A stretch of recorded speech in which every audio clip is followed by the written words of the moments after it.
Hello friends. Did you know that nearly 80% of those who watch my videos aren't subscribed? If you enjoy the content, I'd truly appreciate it if you hit that subscribe button.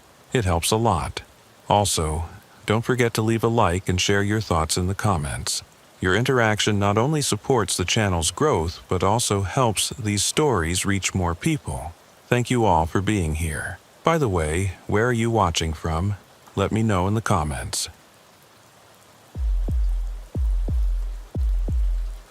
My name's Jake Morrison. 43 years old, been pushing 18-wheelers down America's highways for the better part of 2 decades. I've seen weird stuff out there. Dead deer that stand back up, fog that moves against the wind, hitchhikers that vanish when you look twice. But what happened to me on I-75 south of Macon wasn't weird. It was calculated, deliberate, and it still makes my hands shake when I think about it. I was running solo from Atlanta down to Tampa. Standard freight haul, car parts for a dealership. Nothing special about the cargo, nothing special about the route. I'd made that run probably 50 times over the years. Know every truck stop, every way station, every decent coffee between Georgia and Florida. It was a Tuesday night in November, around 11:45 p.m. when I saw the sign. Rest area, 2 miles, fuel, food, lodging. The kind of blue highway sign you see everywhere. But something about it nagged at me. I'd never noticed it before, and like I said, I knew that stretch of road. I wasn't particularly tired, but I'd been driving since morning and figured a quick break wouldn't hurt. Stretch the legs, grab some coffee, check the load, routine stuff.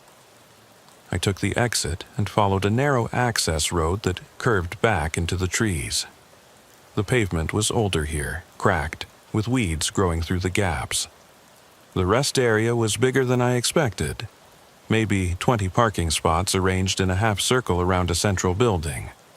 Old brick construction, probably built in the 70s. A few scattered picnic tables, some broken playground equipment, the usual setup. But what caught my attention were the trucks. 7 of them, all different makes and models. A red Peterbilt, a blue Kenworth, an older Freightliner with rust streaks down the sides. They were parked at odd angles, not the neat rows you usually see at truck stops. More like they'd been abandoned in a hurry. I pulled into an empty spot near the building and killed the engine. That's when I noticed how quiet it was. No generators running, no CB chatter, no sound of diesel engines idling. Nothing. Even the insects had gone silent. I climbed down from the cab and walked toward the building. The windows were dark, but I could see a faint glow coming from somewhere inside. As I got closer, I realized the other trucks weren't empty. There were shapes in some of the cabs. Drivers asleep in their seats, heads tilted back, mouths slightly open. The front door of the building was propped open with a wooden wedge. Inside, fluorescent lights flickered over rows of vending machines and a few scattered tables. The place smelled like stale coffee and industrial disinfectant. Behind a counter at the far end, a man in a uniform shirt was reading a newspaper. He looked up when I entered. Mid-50s, gray hair, the kind of face that had seen a lot of miles. His name tag read Curtis. "Evening," he said, folding the paper. "Little late to be on the road." "Just passing through," I replied, walking to the coffee machine. It was one of those ancient models that dispenses liquid that barely qualifies as coffee, but it was hot and caffeinated. "Long haul?" Curtis asked. "Atlanta to Tampa, you?" He smiled, but there was something off about it. Too wide, held too long. "I work here, been working here for, well, quite a while now." I fed quarters into the machine and watched brown liquid fill the paper cup.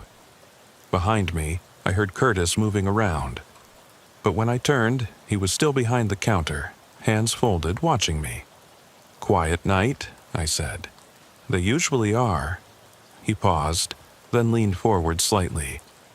You know, we don't get many drivers through here who aren't regulars. Regulars? Curtis gestured toward the parking lot. Those boys out there. They've been coming through for years. Same routes, same schedules. Reliable. Something in his tone made the hair on my neck stand up. I glanced out the window at the trucks, then back at Curtis. They sleeping? Resting, he corrected. It's important to rest when you're on the road. Dangerous to push too hard. I took a sip of the coffee. It tasted like it had been sitting for hours. Well, I should probably get going. Should you? The question hung in the air between us. Curtis was still smiling, but his eyes had gone cold, flat, like a shark's eyes. Yeah, I said, setting down the cup. Thanks for the coffee. As I turned to leave, Curtis called out, Jake. I froze. I hadn't told him my name. Slowly, I turned around. Curtis was no longer behind the counter. He was standing in the middle of the room, blocking the path to the door. In his hand was a small black device. Looked like a garage door opener. You're tired, he said. I can see it. The way you're holding your shoulders, the slight tremor in your hands. You've been pushing too hard. It's dangerous. I'm fine. Are you? He clicked the device once. Because from where I'm standing, you look like a man who needs to rest. The lights went out. In the darkness, I could hear Curtis moving, his footsteps slow and deliberate. I felt along the wall for the door, but my hands found only smooth brick. The exit had to be there. I'd come through it just minutes ago.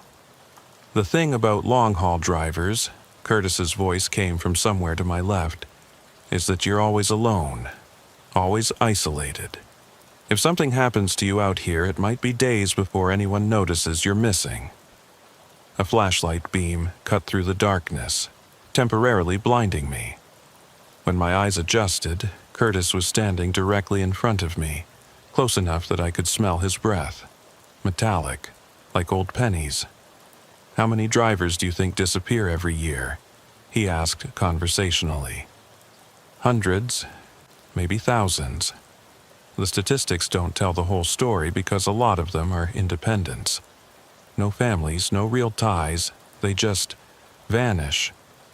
I tried to push past him, but he grabbed my arm with surprising strength. The flashlight illuminated his face, and I saw that his smile had become something inhuman. Too many teeth, all of them too sharp. There's a market for that, he continued. Organs, identity documents, clean rigs with no questions asked. Amazing what people will pay for a truck with a legitimate DOT number and no recent inspections.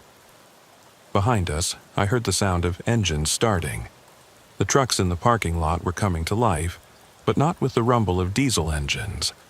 These sounded wrong, too smooth, too quiet. Curtis released my arm and stepped back. Here's what's going to happen, Jake. You're going to walk outside, get in your truck, and drive to the way station 10 miles south of here. You'll park in the back lot and wait. My associates will take care of the rest. And if I don't? He clicked the device again, and I heard the unmistakable sound of my truck's engine dying. Then you'll join the other drivers who thought they had a choice. The lights flickered back on, revealing that we were no longer in the same room. The vending machines were gone, replaced by metal tables covered with plastic sheeting. The walls were lined with shelves holding jars filled with things I didn't want to identify. But the worst part was the smell. Under the disinfectant, I could now detect something else. Something organic and wrong. You see, Curtis said, walking to one of the tables, the beauty of this location is that it's not on any official maps. The state built this rest area in 1973, then abandoned it in 1981 due to budget cuts. But the exit signs are still up. The access road is still maintained, and drivers still stop here when they need to rest. He He pulled back one of the plastic sheets, revealing what looked like car parts, but not the kind I was hauling. These were organic, human parts, arranged with surgical precision. The organs go to private medical facilities, no questions asked, premium prices. The trucks and cargo get new paperwork, new VIN numbers, new owners, and the drivers. He shrugged. Well, there's always demand for fresh meat in certain circles. I backed toward the door, but Curtis held up the device again. I wouldn't recommend running, Jake. Those trucks outside, they're operated by remote control now. The drivers inside have been modified.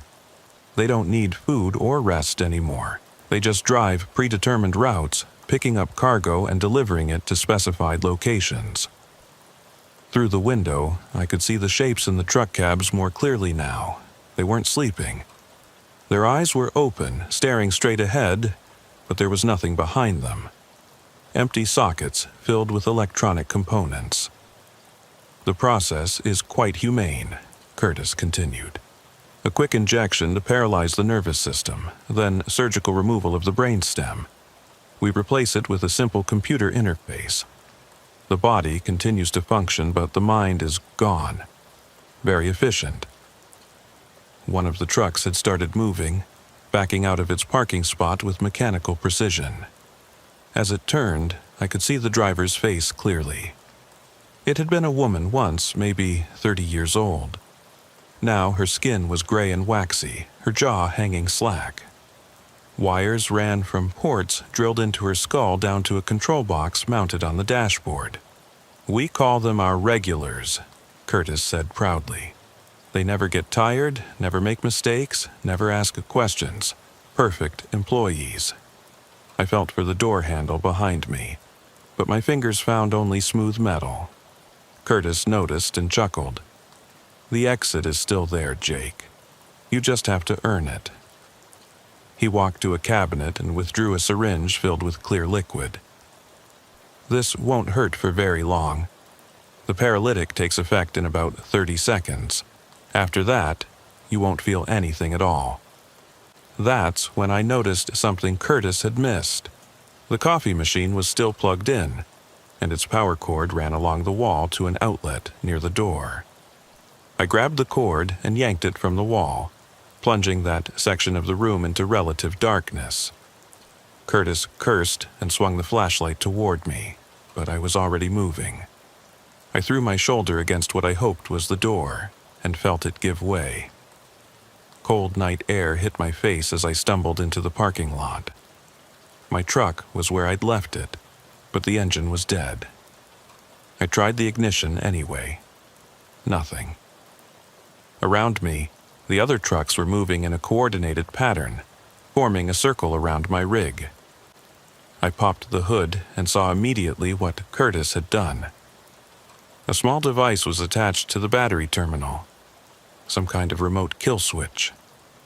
I ripped it off and threw it as far as I could. The engine turned over on the second try. As I threw the truck into gear, Curtis appeared in the doorway of the building. He was no longer pretending to be human. His skin had taken on a grayish pallor, and his movements were too fluid, like he was floating rather than walking. The other trucks were trying to box me in, but their movements were too predictable. I gunned the engine and drove straight at a gap between the Peterbilt and the Kenworth. The automated drivers didn't react fast enough to close the gap. I made it to the access road doing 40 miles per hour, way too fast for safety, but I could see headlights following me. The other trucks had turned around and were giving chase. The access road seemed longer than it had when I'd entered. I drove for what felt like 10 minutes before I saw the interstate ahead. Behind me, the headlights were getting closer. I merged onto I-75 without stopping, pushing my speed up to 75, then 80.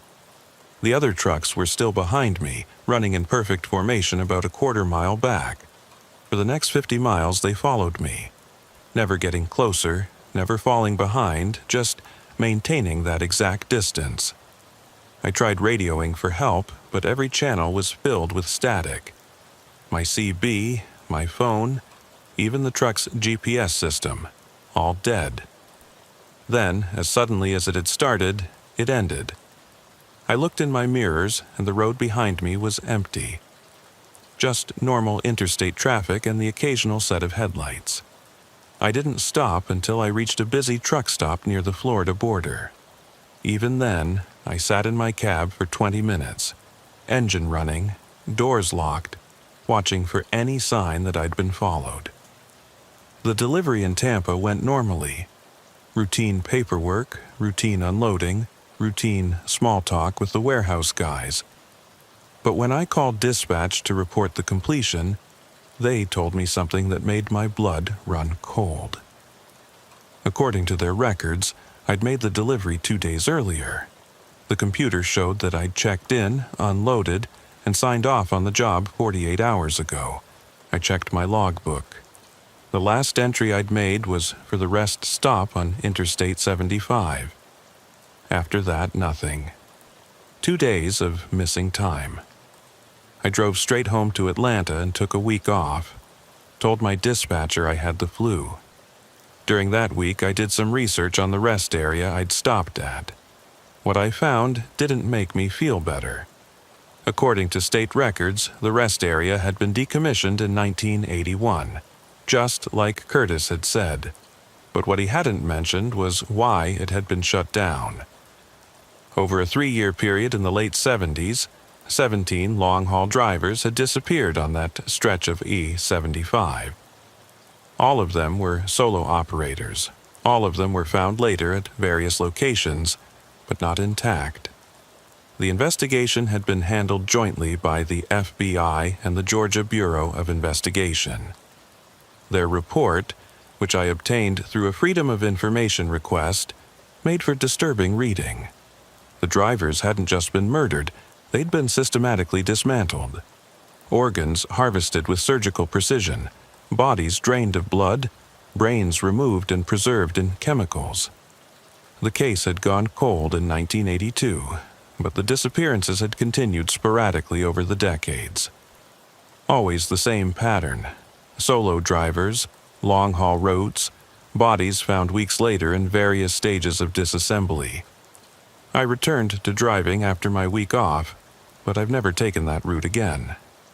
I go around through Alabama now, even though it adds 6 hours to the trip. When other drivers ask why I avoid I-75 south of Macon, I tell them there's too much traffic. It's easier than explaining the truth. Because the truth is, I think Curtis and his operation are still out there. Still luring tired drivers off the interstate with promises of rest and coffee. Still converting them into remote-controlled vehicles for their cargo-running operation. And the worst part? I think it's bigger than just one rest area. Last month, I was talking to another driver at a truck stop in Mississippi. He mentioned a strange encounter he'd had on Interstate 20 near Jackson.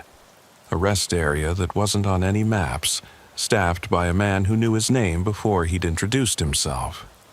When I described Curtis to him, his face went pale. "That's him," he said. "That's the guy, but how is that possible? That was 3 years ago, and he looked exactly the same." I didn't have an answer for him, still don't. All I know is that somewhere out there, on highways across the country, there are rest areas that shouldn't exist, staffed by people who shouldn't be alive, collecting drivers who will never see home again. And if you're ever driving late at night and you see a sign for a rest area you don't recognize, my advice is simple. Keep driving. No matter how tired you are, no matter how much you need coffee or a break, just keep driving. Because once you pull into Curtis's rest stop, the only way you leave is as cargo. The thing about driving long haul is that you start to know the rhythms of the road. You learn which truck stops have clean showers, which way stations are strictly by the book, and which stretches of highway feel wrong even when you can't explain why. But you also learn to recognize patterns. The same drivers on the same routes moving the same cargo at the same times. So, when I started seeing trucks that didn't fit the pattern, I should have paid more attention. My name's Dale Hutchins, and I've been running freight between Texas and California for the better part of 15 years. Mostly electronics, sometimes automotive parts, occasionally something that the manifest just lists as miscellaneous cargo, do not inspect. I don't ask questions about the last category. In this business, curiosity can get you blacklisted faster than a failed drug test. This story starts on a humid Tuesday morning in El Paso. I just picked up a load bound for Los Angeles. 23 pallets of computer components that needed to be there by Thursday. Standard run, good money, no complications. Or so I thought. The first unusual thing happened about 50 miles west of Albuquerque. I was cruising along at a steady 65 when I noticed a convoy in my mirrors. 4 trucks running in tight formation about a quarter-mile back. Nothing strange about that. Drivers often convoy up for safety or company on long hauls, but these trucks were identical. Same make, same model, same paint scheme. White Freightliner Cascadius with red stripes down the sides and no company logos. They maintained perfect spacing, never varying their distance from each other or from my rig. I tried raising them on the CB. Breaker 19, this is southbound Sam looking for the white convoy about a quarter-mile back. Y'all got your ears on? Static. I switched channels and tried again. Nothing but dead air. For the next 100 miles, they stayed exactly where they were. Never passed, never fell back, never broke formation. It was like they were tethered together by invisible cables. I stopped for fuel at a Flying J near Flagstaff. The convoy pulled in behind me, the 4 trucks positioning themselves at pumps along the back row. I watched them in my side mirror as I filled my tanks, waiting to see the drivers get out. They didn't. The trucks sat there, engines idling. But no one emerged from the cabs. No movement, no activity, nothing. After 10 minutes, I walked over to get a closer look. The first truck was closest to the building. Through the windshield, I could see a figure in the driver's seat. Male, wearing a baseball cap, hands on the steering wheel. But something about his posture was wrong. Too rigid, too still. I tapped on the door. No response. I knocked harder, loud enough that anyone inside would have heard it. The figure didn't move. Walking around to the passenger side, I cupped my hands against the window and peered. Inside. That's when I saw the wires. Thin cables running from the dashboard up to the driver's neck, disappearing under the collar of his shirt. I backed away quickly and headed for the truck stop office. The clerk behind the counter was a heavy-set woman in her 50s with tired eyes and a name tag that read Dolores. "There's something weird about those trucks out there," I told her, pointing toward the convoy. She glanced out the window, then back at me. "What trucks?" I turned to look. The convoy was gone. All 4 trucks had vanished without a sound, leaving only empty spaces at the fuel pumps. "They were just there," I insisted. 4 white Freightliners running in formation. Dolores shrugged. "Lot of trucks come through here, hun. They don't usually stick around long." I paid for my fuel and walked back to my rig, scanning the parking lot for any sign of the convoy. Nothing. It was like they'd never existed.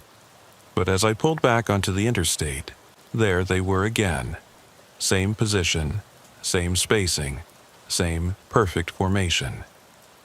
Following me west toward California.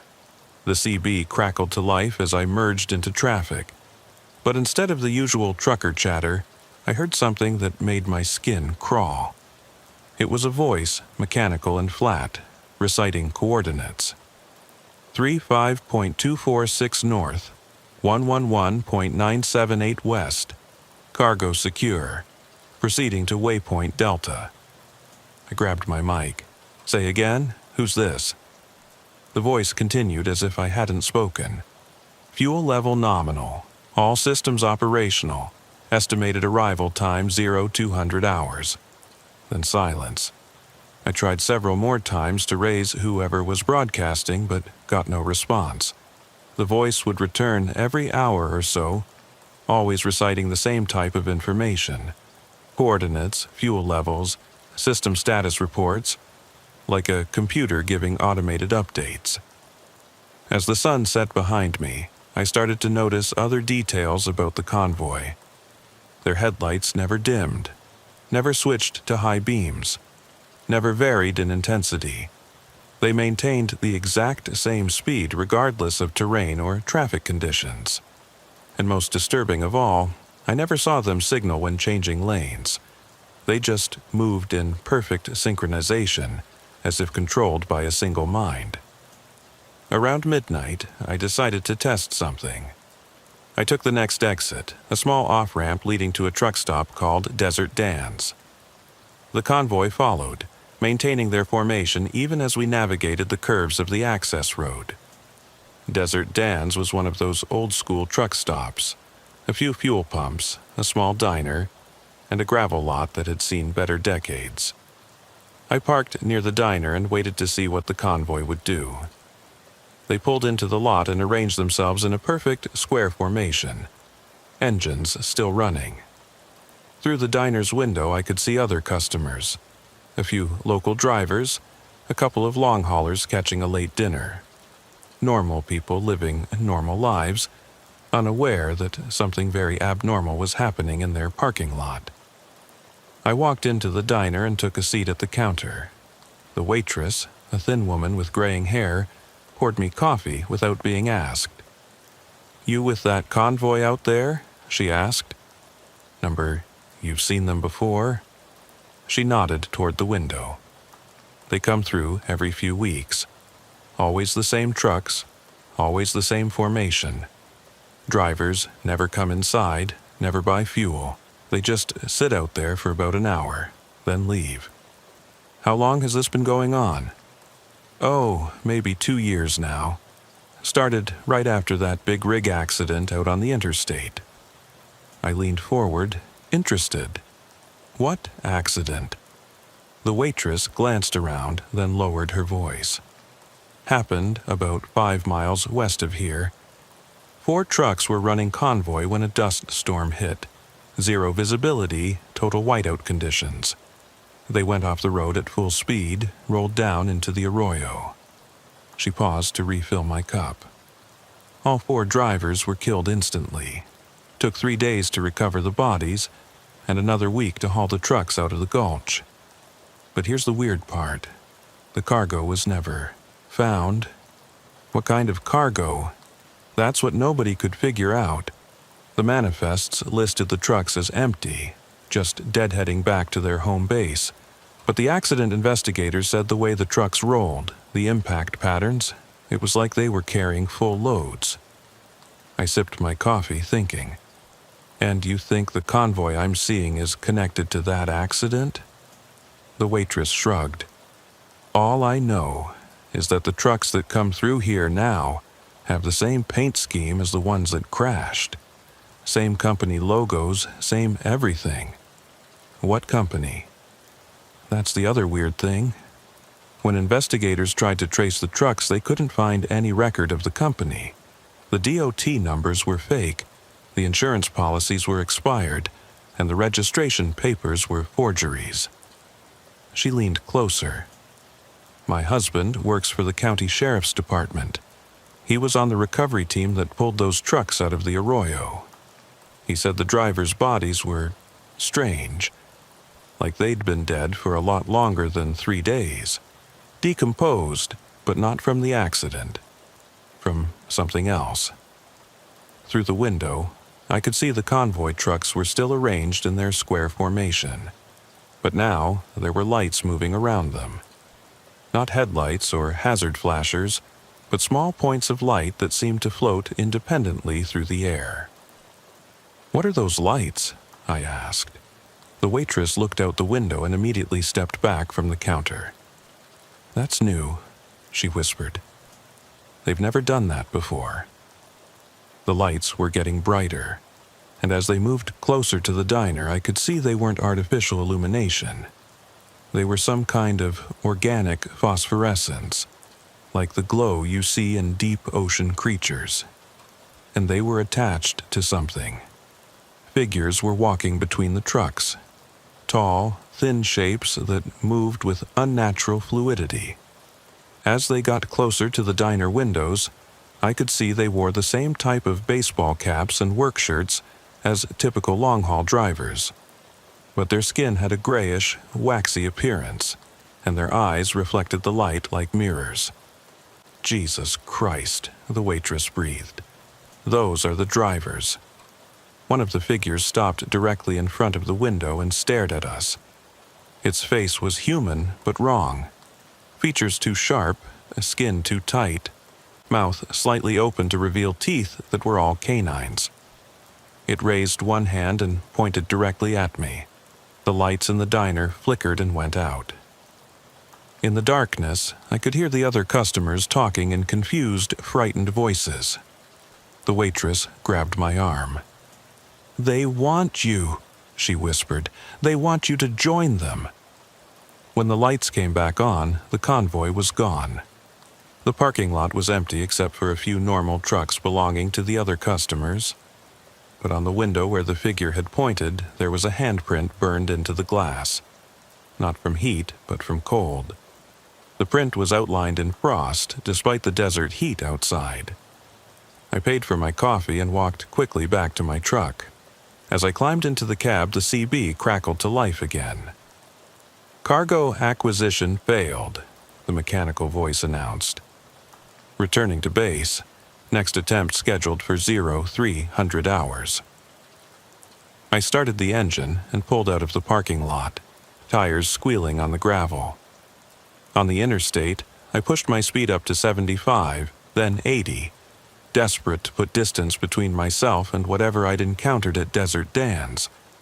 But as I crested a hill about 10 miles west, there they were again.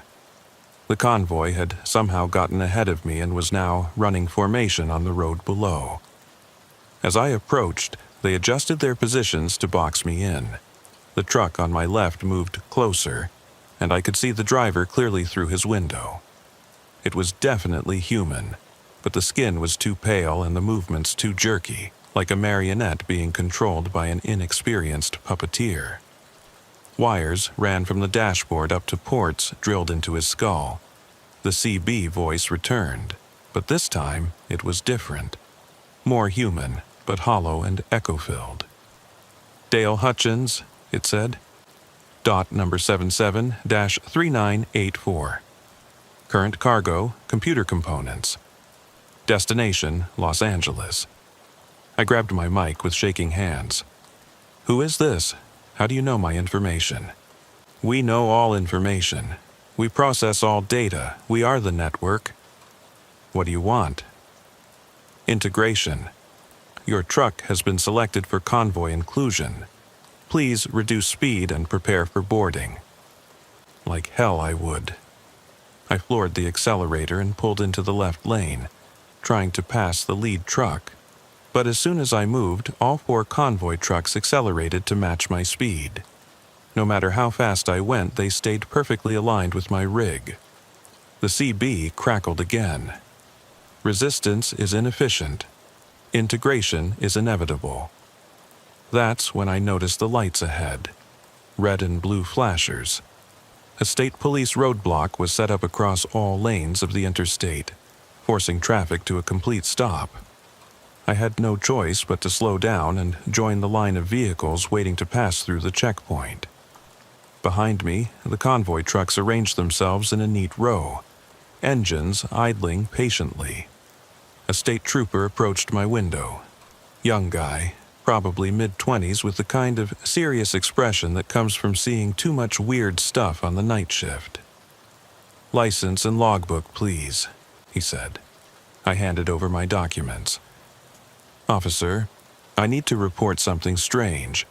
Those trucks behind me, they've been following me for the past 8 hours and I think their drivers are dead." The trooper looked back at the convoy, then at me. "Sir, there are no trucks behind you." I turned around. The road behind my rig was empty, except for normal traffic passing through the checkpoint. "They were just there," I insisted. 4 white Freightliners running in formation. The trooper handed back my documents.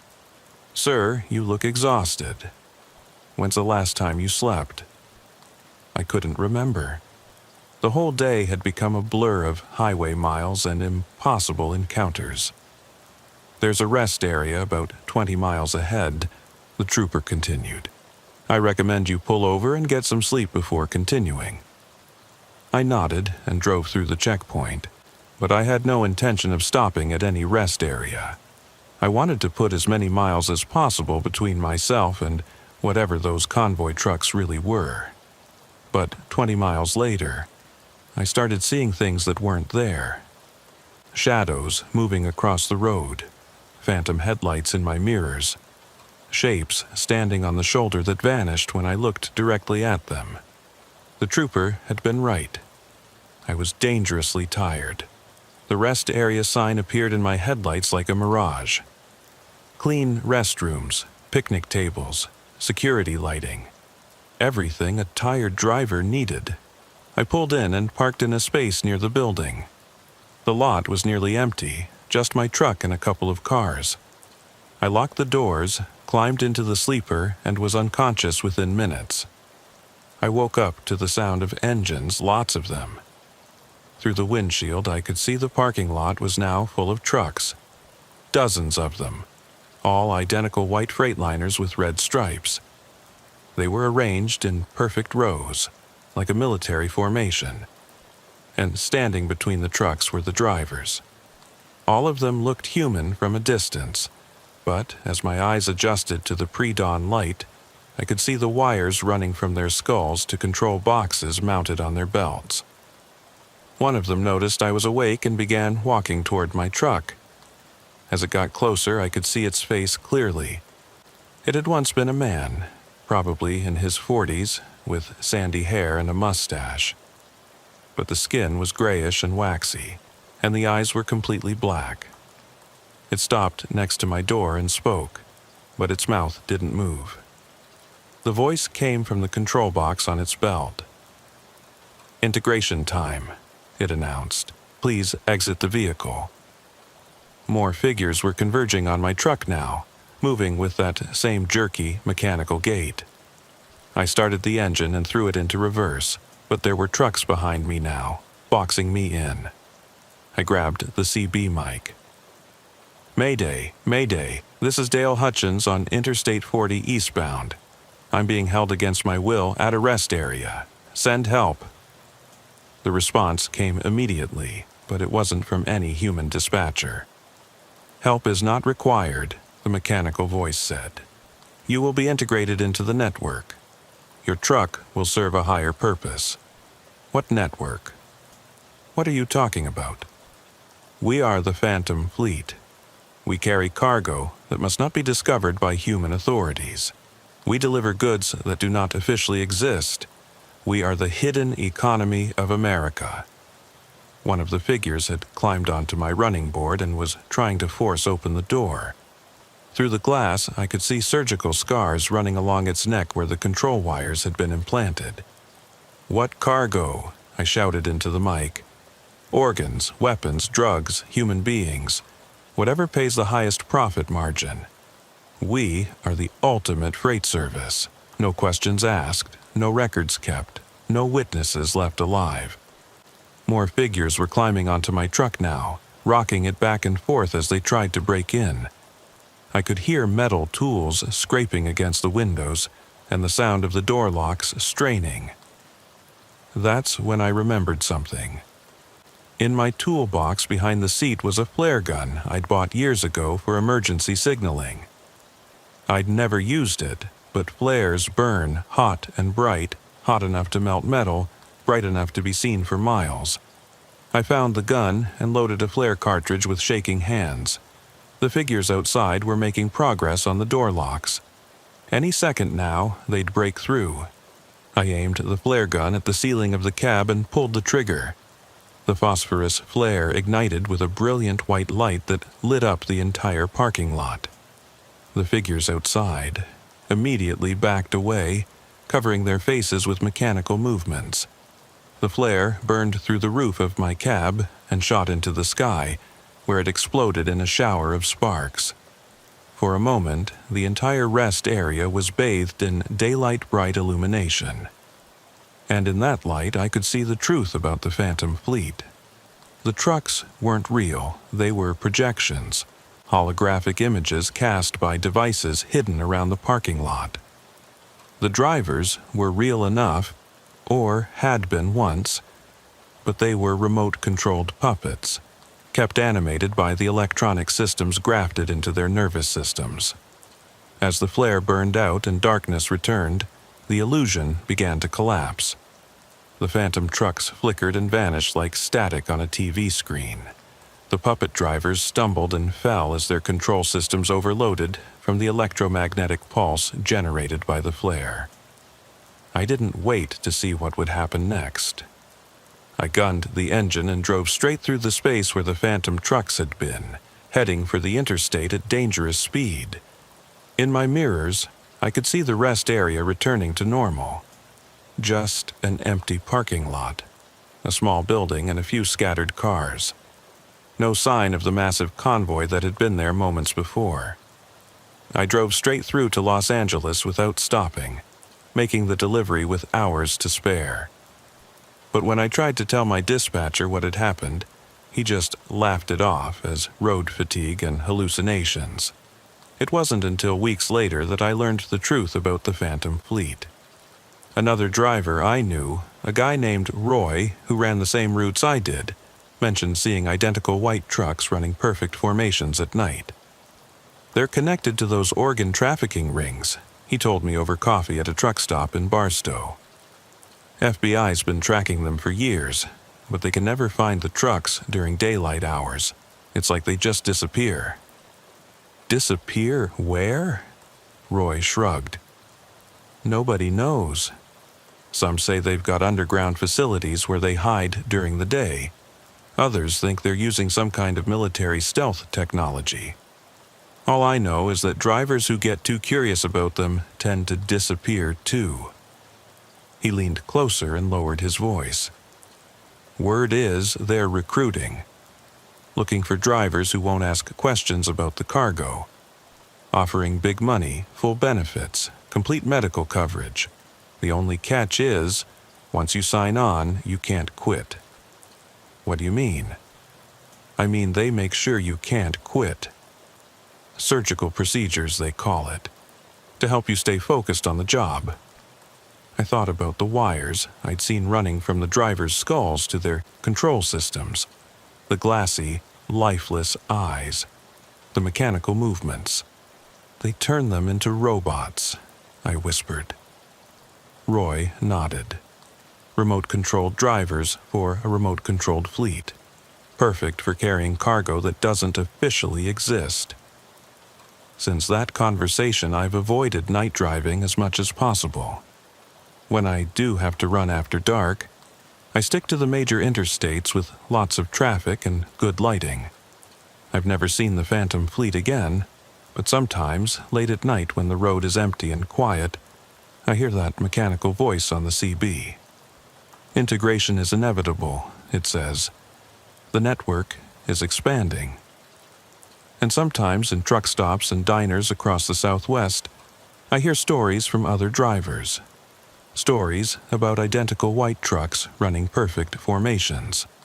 Stories about drivers who accept mysterious, high-paying jobs and are never seen again. Stories about rest areas that aren't what they seem. The Phantom Fleet is still out there, running their invisible routes, carrying their invisible cargo, and they're always recruiting. If you're ever offered a job that seems too good to be true, ask yourself why. If the company has no verifiable address, no references, no history, walk away. And if you ever see 4 white trucks running perfect formation at night, don't try to make contact, just keep driving. and hope they don't notice you. Buck Morrison had been driving trucks for 31 years, but he'd never seen anything like what happened at the Crosswinds truck stop. Even now, 6 months later, he still wakes up some nights in a cold sweat, hearing those sounds echoing in his mind. It started as just another routine stop. Buck was hauling furniture from Houston to Phoenix, a straightforward run he'd made dozens of times. The Crosswinds was one of his regular stops. Good fuel prices, clean showers, and a diner that served decent food at reasonable prices. Located about 50 miles east of San Antonio, it sat at the intersection of Interstate 10 and a state highway that led north into ranch country. Buck pulled his rig into the truck parking area around 11:30 p.m. on a Tuesday night in March. The lot was about half full, maybe 20 trucks scattered across the spaces, their running lights creating small pools of illumination in the darkness. He parked in his usual spot near the back, where the generator noise was quieter and the foot traffic lighter. As he performed his standard post-drive routine, checking the tires, inspecting the trailer locks, updating his logbook, Buck noticed a cluster of activity near the fuel pumps. 3 black SUVs were parked in a tight formation, and several men in expensive-looking suits were having what appeared to be an intense conversation. Nothing particularly unusual about that. The Crosswinds attracted all kinds of travelers, from long-haul drivers to oil field workers to businessmen cutting across Texas on their way to meetings in Austin or Dallas. But something about the group's body language caught Buck's attention. They kept glancing around, checking over their shoulders, and one of them had his hand inside his jacket in a way that suggested he was armed. Buck shrugged it off and headed for the diner. He'd learned long ago not to get too curious about other people's business. On the road, you saw all kinds of things, and the smart play was usually to mind your own affairs and keep moving. The diner was typical truck stop fare: vinyl booths, fluorescent lighting, and a menu that hadn't changed since the Clinton administration. Buck took a seat at the counter and ordered his usual: coffee, chicken fried steak, and a slice of apple pie that came from a box but tasted better than it had any right to. Marge, the night shift waitress, poured his coffee and leaned against the counter. She was in her 50s, with graying hair and the kind of tired eyes that came from working too many late shifts. "Busy night," Buck commented, nodding toward the window where the black SUVs were still parked. Marge followed his gaze and her expression darkened slightly. "Those boys been here about an hour. Ordered coffee but haven't touched it. Just sitting there talking and checking their phones." "Business meeting?" "Maybe." Marge lowered her voice. "But I've seen their type before. They're waiting for something, or someone." As if summoned by her words, headlights swept across the parking lot. A large van, white, windowless, the kind used by contractors and delivery services, pulled up next to the SUVs. Buck watched through the diner window as the suited men approached the van. The van's rear doors opened, and even from his position in the diner, Buck could see there were people inside. They looked young, maybe teenagers or early 20s, and they appeared to be restrained somehow. Zip ties, Buck thought, maybe drugged too, based on how they moved. "Jesus," he whispered.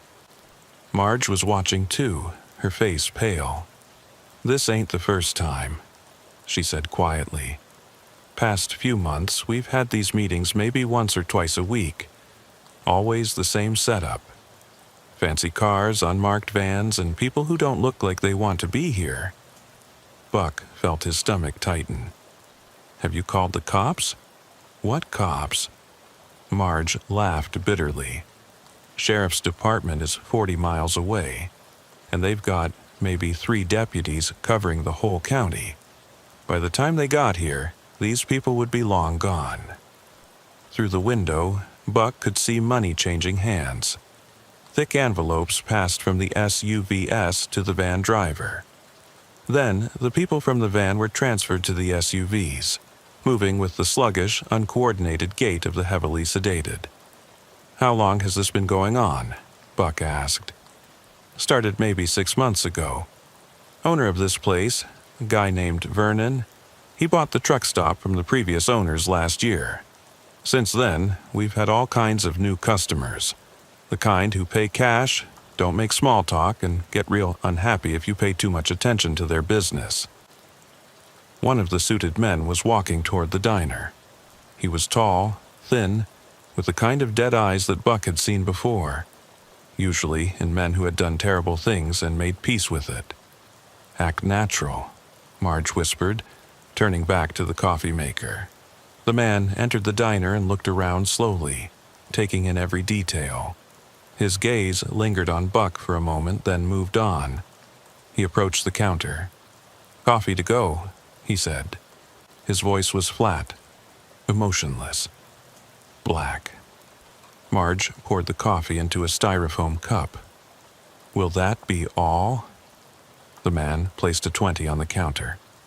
"Keep the change, and keep your eyes to yourself." As he turned to leave, Buck noticed a tattoo on the man's wrist.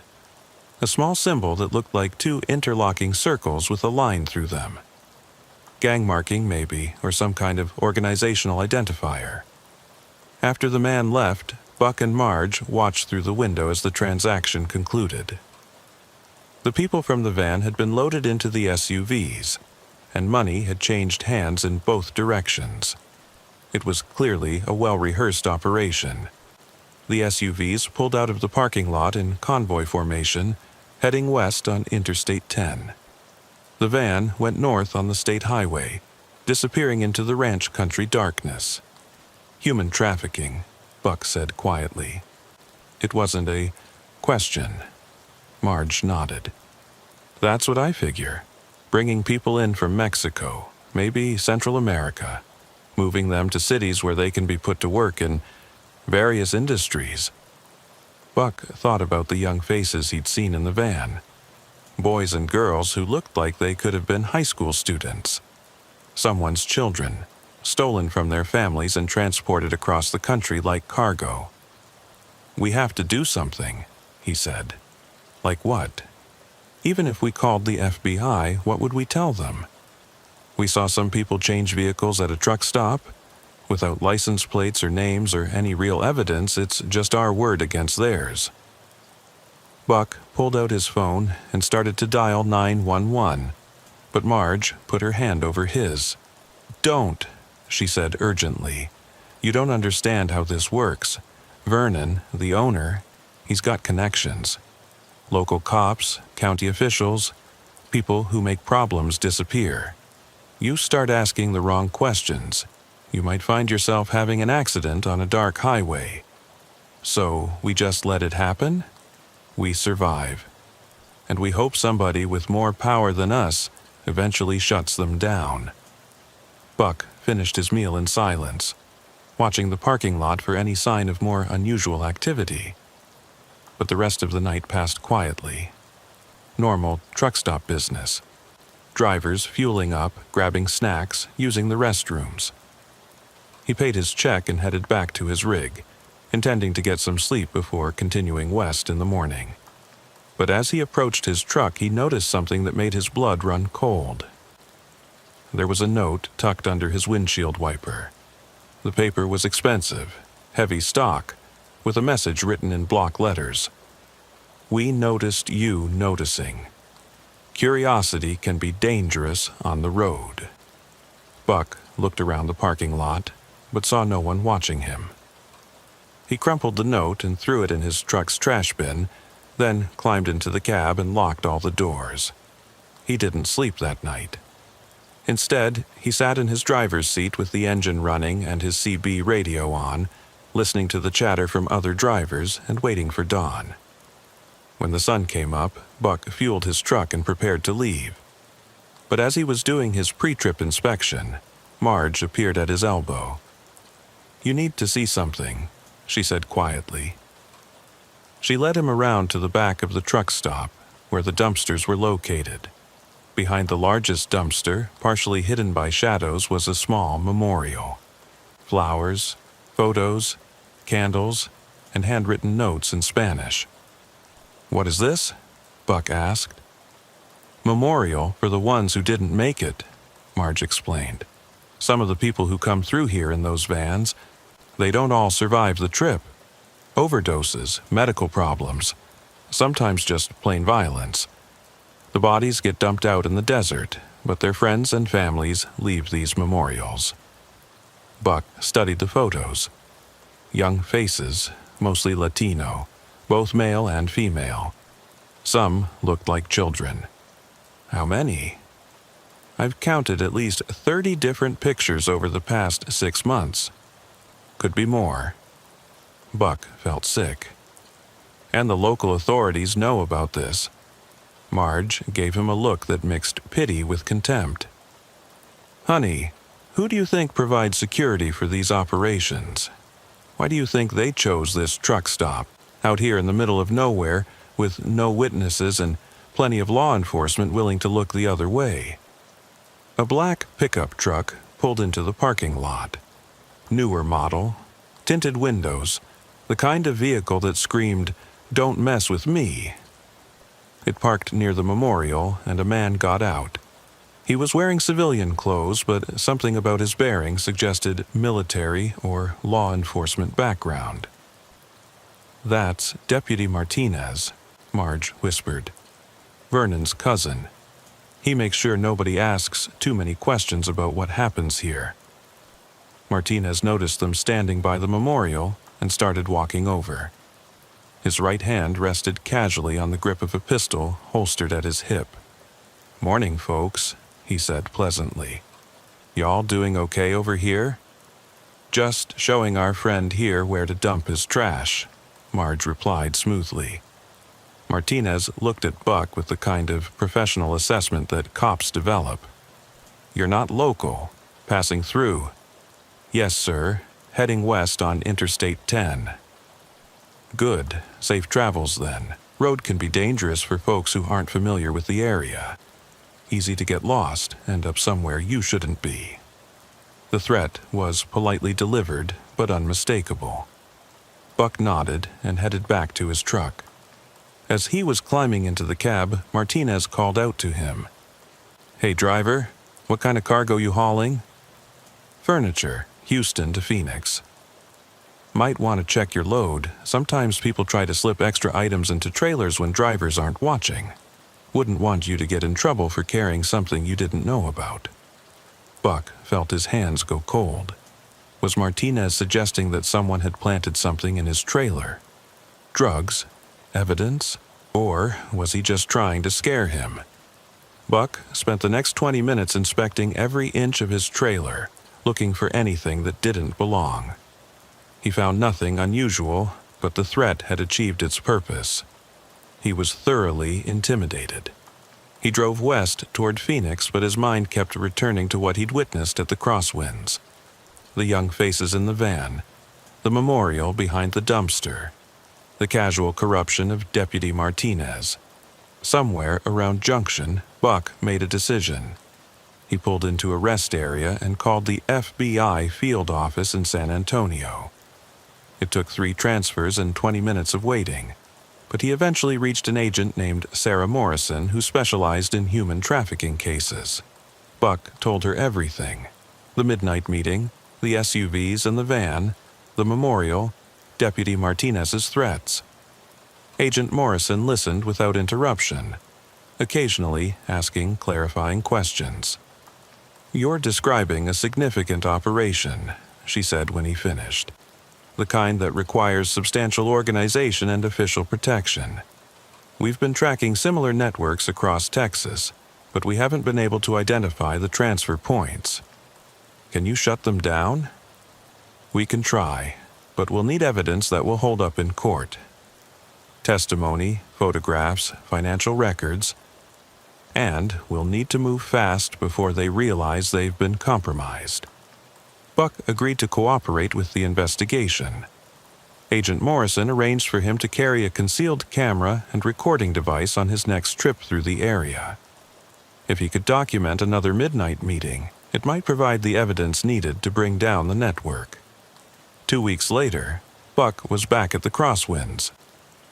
This time, he was hauling electronics from Austin to Los Angeles, a route that gave him a legitimate reason to stop at the truck stop.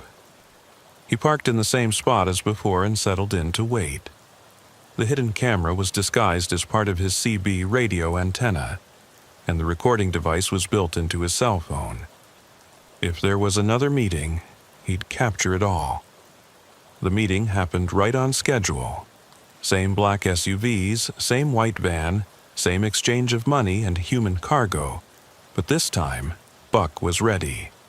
The camera captured clear images of the vehicles, license plates, and the faces of the men conducting the transaction. The audio recorder picked up conversations in both English and Spanish, including specific references to merchandise and delivery schedules. But something went wrong. As Buck was reviewing the footage on his phone, he noticed movement in his peripheral vision. Deputy Martinez was walking toward his truck, and this time he wasn't alone. 3 other men accompanied him, all armed. "Evening, driver," Martinez said as Buck rolled down his window. "Heard you've been asking questions around town." "Just minding my own business, officer." "See, that's the thing. Your business seems to involve a lot of interest in other people's activities. That can create problems for everyone involved." One of Martinez's companions was examining Buck's truck with professional thoroughness, checking for cameras or recording devices. It was only a matter of time before he found the equipment. "Here's what's going to happen," Martinez continued.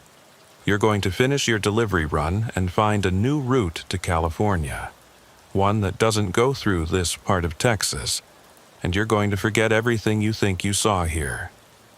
"And if I don't?" Martinez smiled, but his eyes remained cold.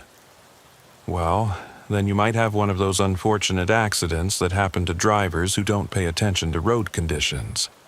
Mechanical failure, maybe, or a robbery gone wrong at some remote truck stop."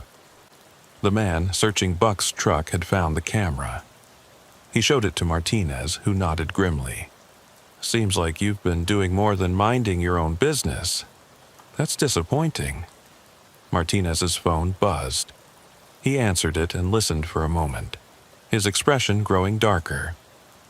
"Seems like you've also been talking to federal agents. That's very disappointing." Buck's mouth went dry. Somehow the network had been monitoring FBI communications, or maybe Agent Morrison had been compromised. Either way, his cover was blown. "You know what the penalty is for interfering with legitimate business operations?" Martinez asked conversationally. Before Buck could answer, headlights swept across the parking lot.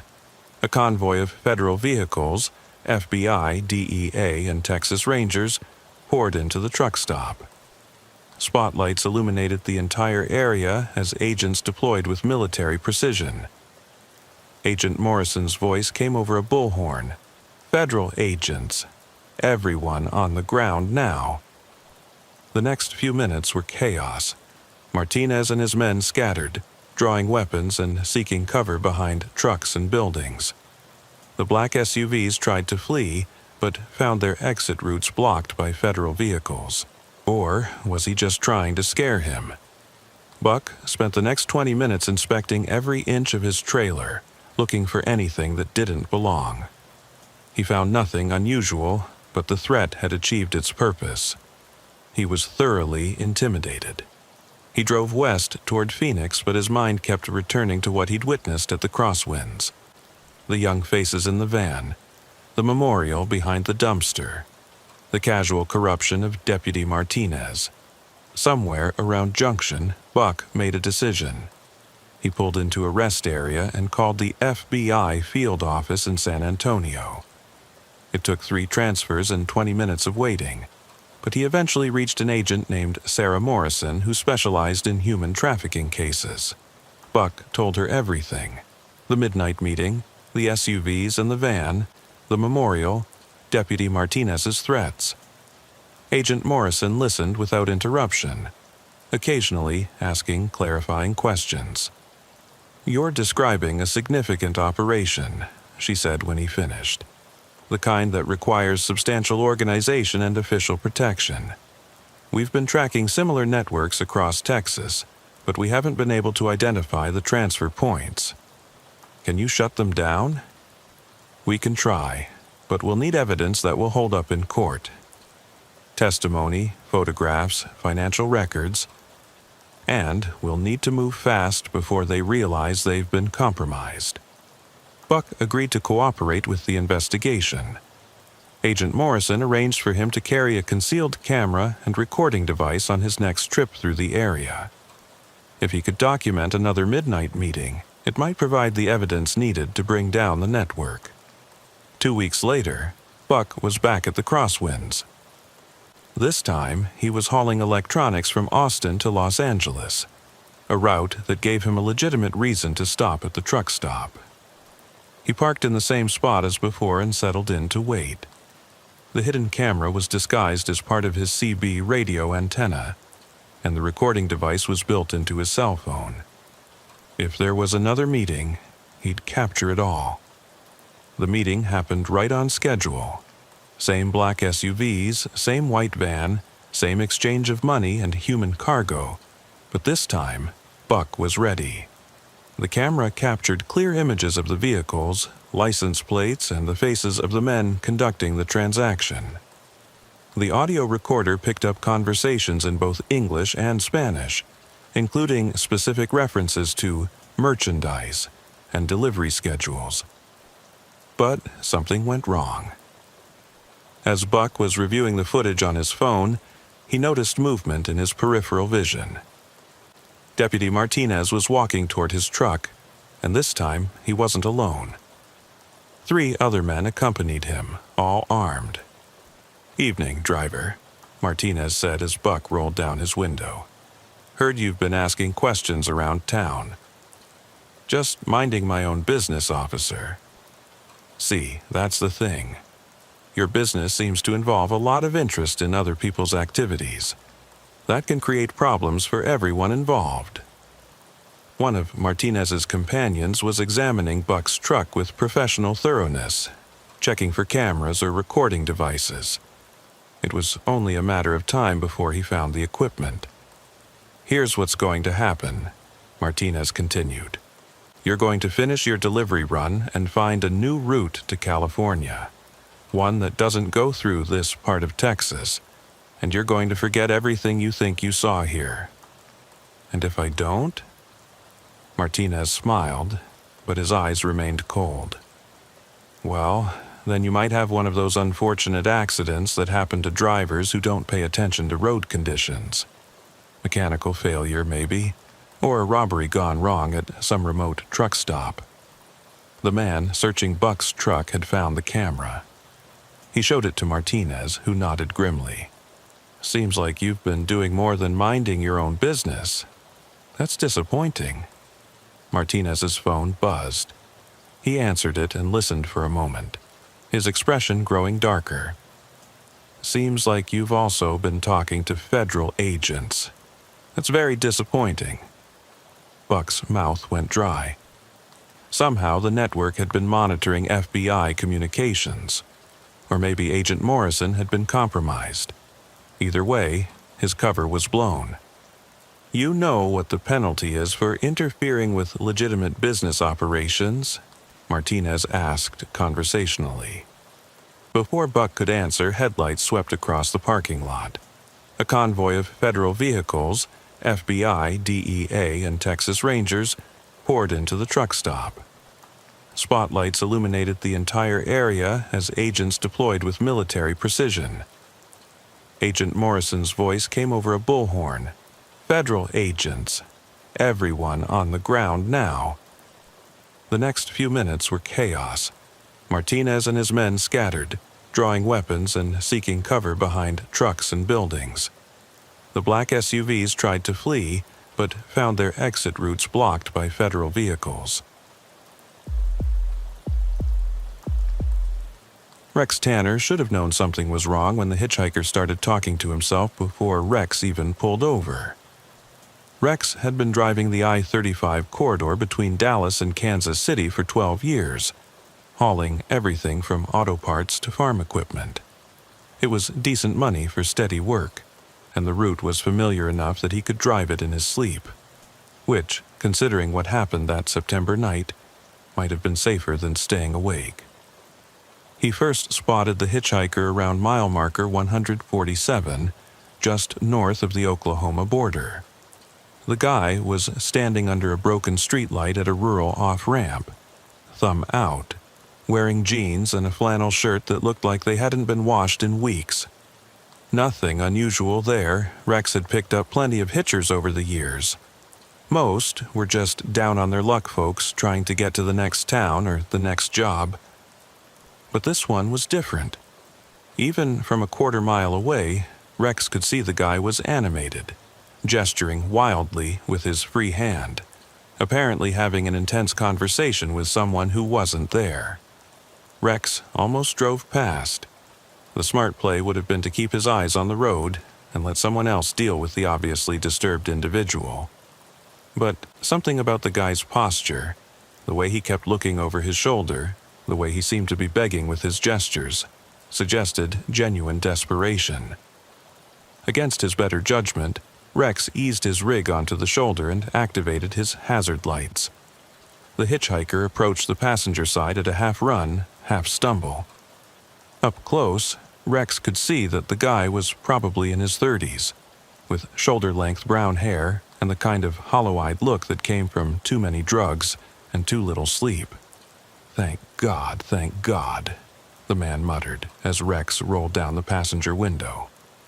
They're coming, man. They're right behind me. I can hear the helicopters. Rex looked around.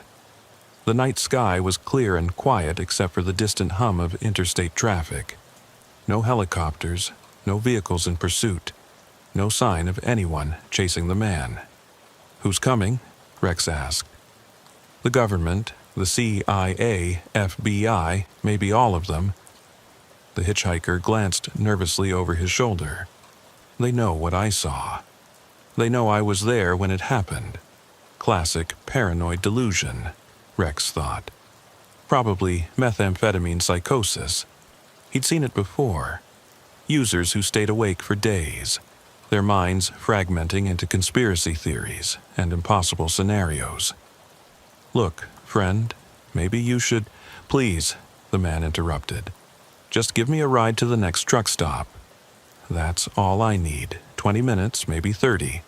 I've got family in Tulsa. They can help me disappear. Rex hesitated.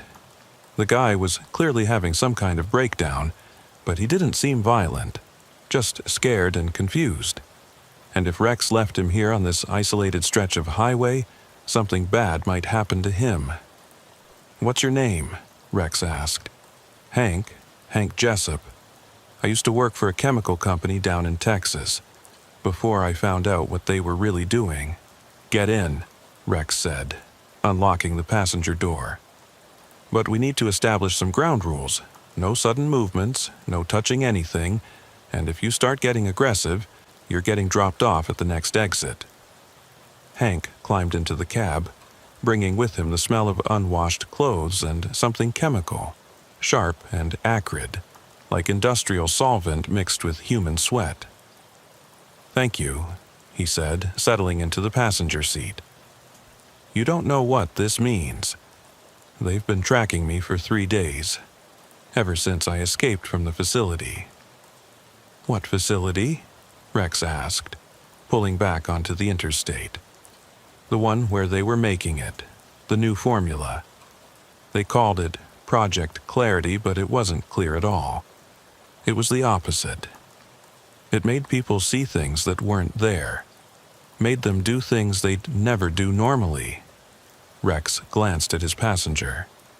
Hank was staring out the window with the intense focus of someone scanning for threats. His hands were trembling slightly and he kept licking his lips like his mouth was dry. What kind of chemical company was this? Ostensibly, we made industrial solvents and agricultural pesticides, standard stuff, all legitimate, but there was a separate division. Black budget working on something else.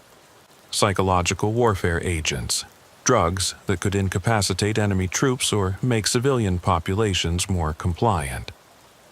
Hank turned to look at Rex directly. The thing is, they weren't just testing it on lab rats. They were using it on people. Volunteers at first, then prisoners, then anyone they could get their hands on. This was getting into seriously delusional territory, Rex thought. Military drug experiments, government conspiracies, secret facilities, all the classic elements of paranoid fantasy. And you worked for them? I was a lab technician. My job was to measure dosages and record effects. I thought I was helping develop new medicines. Antidepressants, maybe, or treatments for PTSD.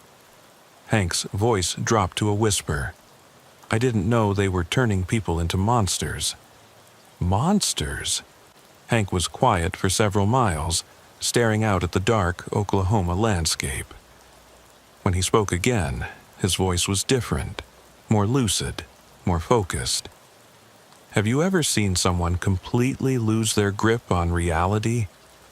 Not just confusion or disorientation, but total dissolution of the boundary between what's real and what's imagined.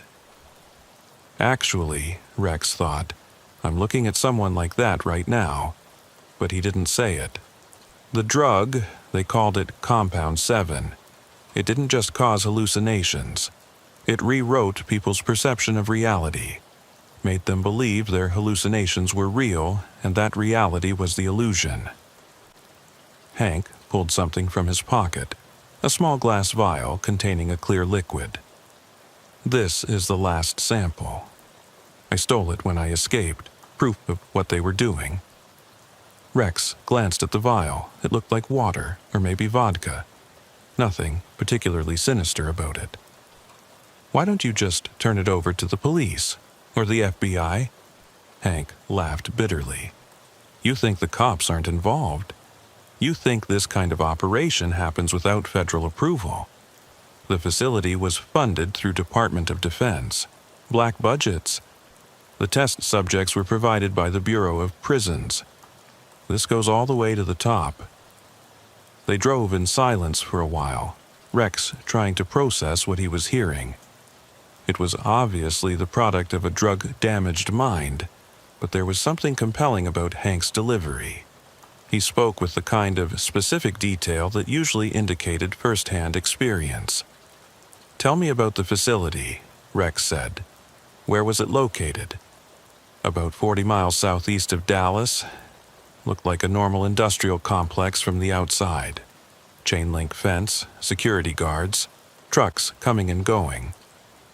But underground there were laboratories and holding cells, places where they kept the test subjects while the drugs worked through their systems. Hank's hands were shaking more noticeably now, and he kept wiping sweat from his forehead despite the cool night air. The worst part wasn't the testing. It was what happened afterward. The people who survived the experiments, they couldn't function in normal society anymore.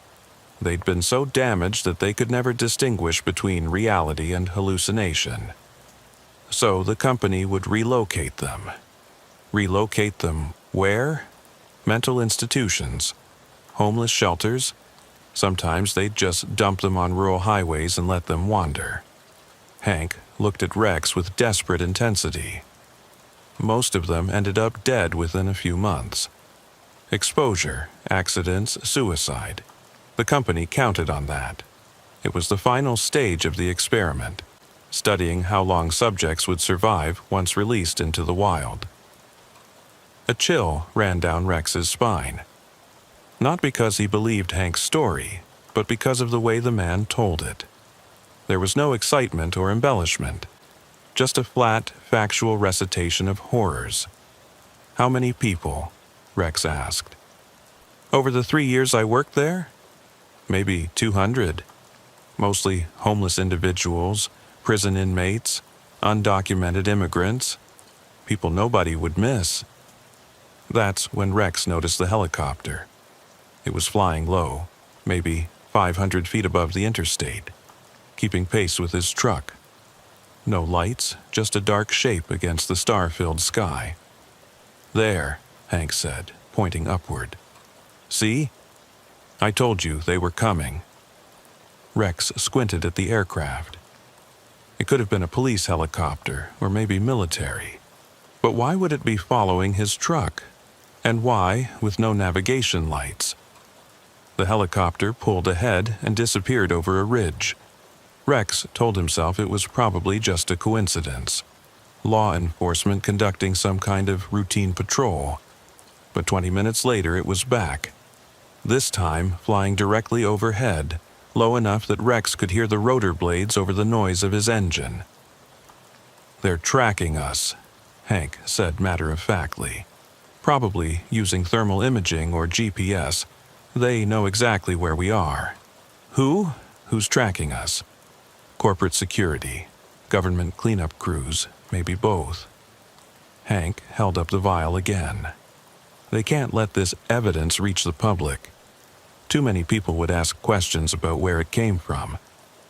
The helicopter maintained its position above them for another 10 minutes, then peeled off and headed southeast. Back toward Texas, Rex noted. "We need to get off the interstate," Hank said. "They're probably setting up roadblocks ahead." Rex was starting to feel genuinely unnerved. The helicopter might have been a coincidence, but it was an awfully strange one. And Hank's paranoid delusions were starting to feel less delusional.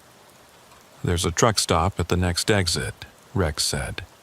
"Lots of people, good lighting. If someone's really following us, they won't try anything there." "No!" Hank grabbed Rex's arm. "Truck stops are perfect for them. Isolated, lots of transient traffic, minimal security. They can make us disappear and nobody will ever know what happened." Rex shook off Hank's grip. "Then what do you suggest?" "Back roads, small towns, places where we can blend in with local traffic." Against his better judgment, Rex took the next exit. It led to a 2-lane county road that headed north through rural farming country. The landscape was mostly flat fields and scattered farmhouses, with occasional clusters of trees marking creek beds. They drove for 30 minutes without seeing another vehicle. The isolation should have been comforting, but instead it made Rex more nervous. If something happened out here, there would be no witnesses and no help. That's when Hank started talking to himself again. No, that's not right," he muttered, staring out the passenger window. "The dosage was too high. We should have reduced the concentration before the final trials." "Hank, who are you talking to?" "Dr. Morrison. He's in the back seat. Can't you see him?" Rex glanced in his rearview mirror. The sleeper compartment was empty. "There's nobody back there, Hank. He wants to know why I stole the sample. Says the company is willing to negotiate. They'll give me a new identity, relocate me somewhere safe, as long as I return the vial and keep quiet about the project." This was bad. Hank was having a full psychotic break, probably triggered by whatever drugs he'd taken. Rex needed to get him to a hospital, or at least to somewhere with other people. "Tell Dr. Morrison. I'll consider his offer," Rex said, hoping to keep Hank calm. "But first I need to get some sleep. There's a motel up ahead." "He says that's acceptable, but he wants the vial as a sign of good faith." Hank reached into his pocket and withdrew the small glass container. In the dim light from the dashboard, the liquid inside seemed to glow with its own phosphorescence. "Don't touch that," Rex said sharply. "Whatever's in there, it could be dangerous." "It's not dangerous if you know how to use it properly. The trick is the dosage. Too little and nothing happens. Too much, and the subject loses all contact with consensus reality." Hank held the vial up to the light. "But just the right amount, that's when the magic happens." "What kind of magic?" "Enhanced perception. the ability to see beyond the normal spectrum of experience. Colors that don't exist, sounds that can't be heard, thoughts that belong to other people. Hank unscrewed the cap of the vial. "Don't," Rex said, but it was too late. Hank tilted the vial to his lips and drank about half the contents. The effect was almost immediate.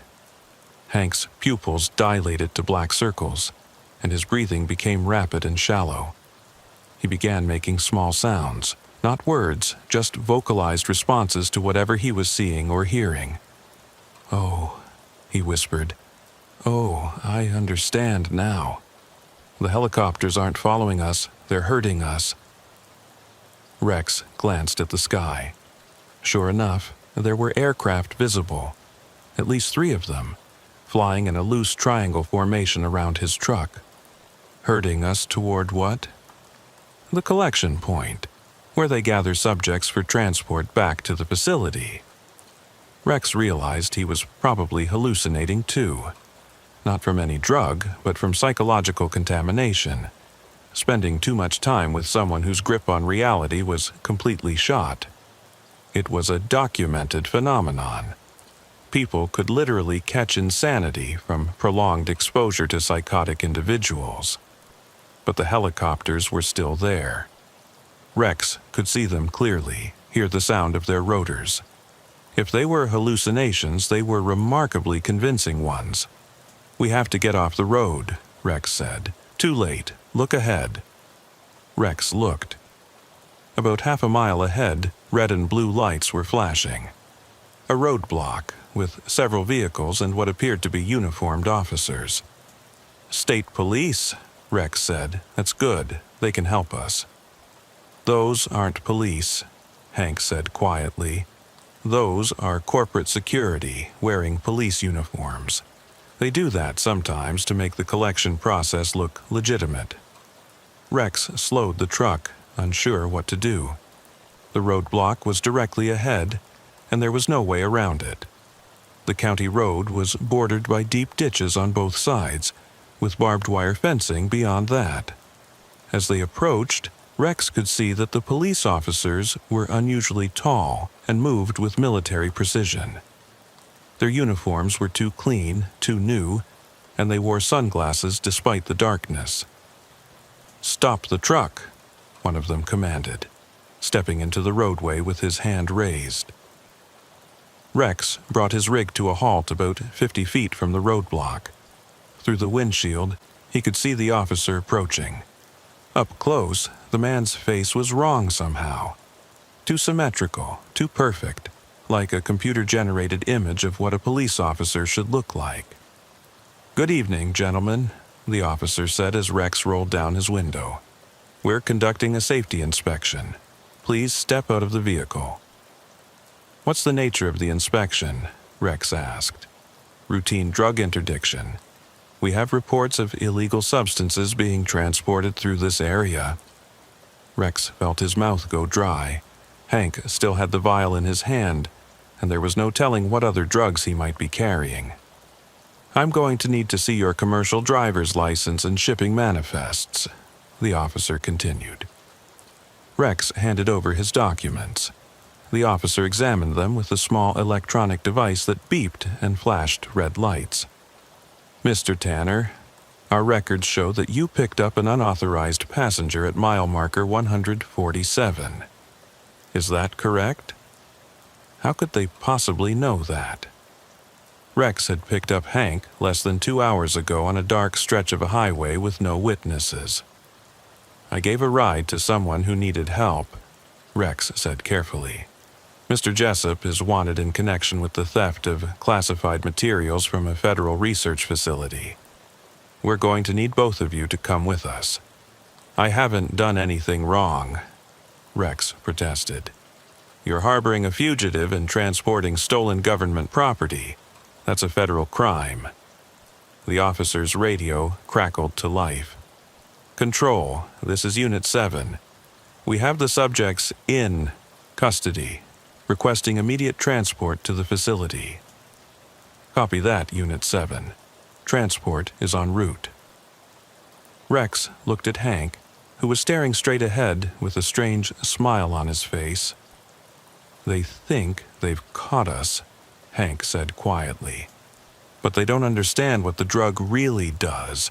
It doesn't just make you see things that aren't there. It makes you see things that are there but hidden." "What are you talking about?" "Look at their faces, really look." Rex focused on the officer outside his window. At first, the man appeared normal, middle-aged, clean-shaven, professional. But as Rex continued to stare, subtle details began to emerge. The skin was too smooth, too uniform in color. The eyes didn't blink at the proper intervals.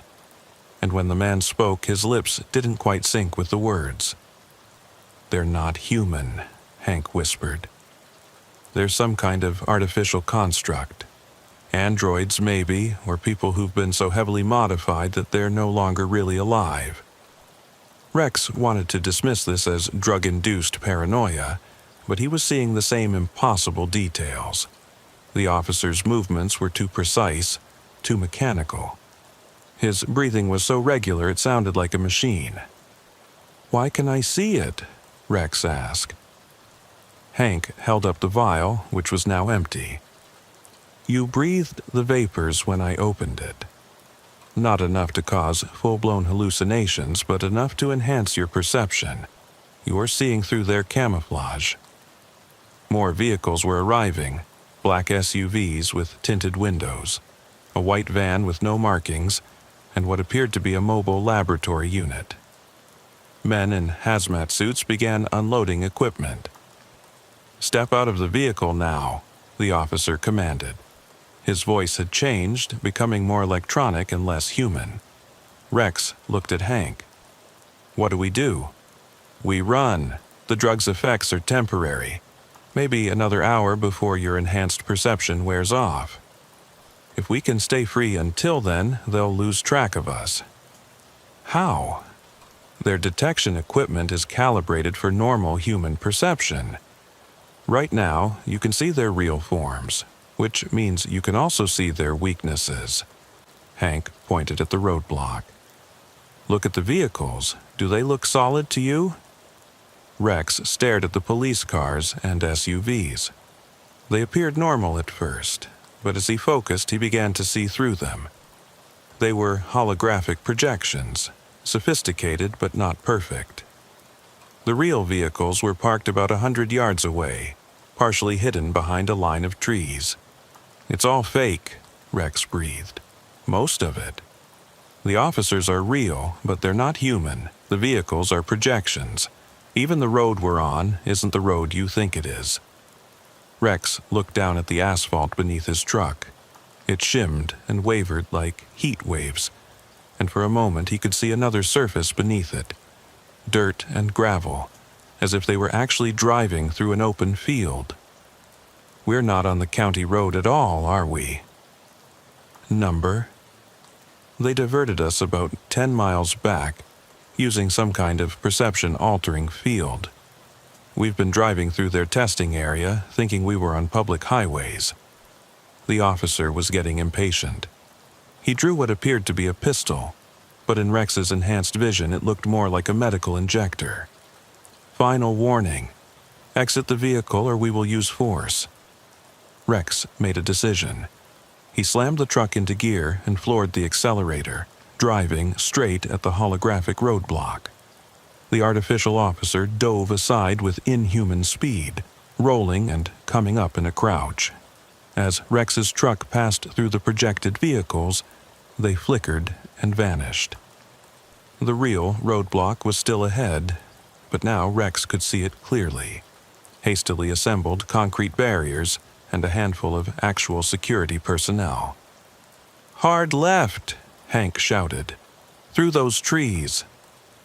Rex yanked the wheel left, sending the 18-wheeler crashing through a line of saplings and into an open field. The truck bounced and lurched over the uneven terrain, but held together. Behind them, the security team was mobilizing. Real vehicles this time. Armored trucks and all-terrain vehicles designed for pursuit across rough country. "Where are we going?" Rex yelled over the noise of the engine and the crash of braking vegetation. "There's a highway about 2 miles north. Real highway, not one of their projections. If we can reach it, we'll be back in normal space." Rex pushed the truck as hard as he dared across the field. The headlights illuminated a landscape that seemed to shift and change as they moved. Sometimes farmland, sometimes desert, sometimes suburban neighborhoods. None of it was stable or consistent. "The whole area is an illusion," Hank explained.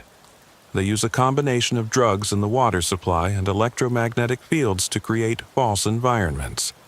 People drive through here thinking they're on normal roads, but they're actually in a controlled testing zone." A helicopter appeared overhead, this time visible and audible. It began firing some kind of energy weapon that left scorch marks in the earth around Rex's truck. "They're trying to disable us, not kill us," Hank observed. "They need us alive for questioning." Rex spotted a line of hills ahead. If he could reach them, the terrain might provide cover from the helicopter. He angled the truck toward the highest ridge, ignoring the protesting sounds from the engine. The pursuit vehicles were gaining ground. They were designed for off-road travel, while Rex's truck was built for highways. It was only a matter of time before they caught up. "There," Hank pointed toward a gap between 2 hills. "That's the exit point, the boundary between their artificial environment and real space." Rex could see it now, a shimmering distortion in the air, like looking through water. As they approached, the landscape around them became more unstable, flickering between different environments. They hit the boundary at 60 miles per hour. For a moment, Rex felt like he was falling through empty space. Then, with a sensation like breaking through the surface of a lake, they emerged onto a real highway. Rex's enhanced perception immediately began to fade. The pursuing vehicles, which had been clearly visible moments before, were now nowhere to be seen. The helicopter was gone. Even the landscape looked different. Normal Oklahoma farmland instead of the shifting unreality they'd escaped from. "We made it," Hank said quietly. "We're back in normal space." Rex pulled over at the first truck stop he saw, a genuine, ordinary travel plaza with normal customers and normal employees. As he parked, the last of the drug's effects wore off, and the whole experience began to feel like a bizarre dream. "Did that really happen?" he asked.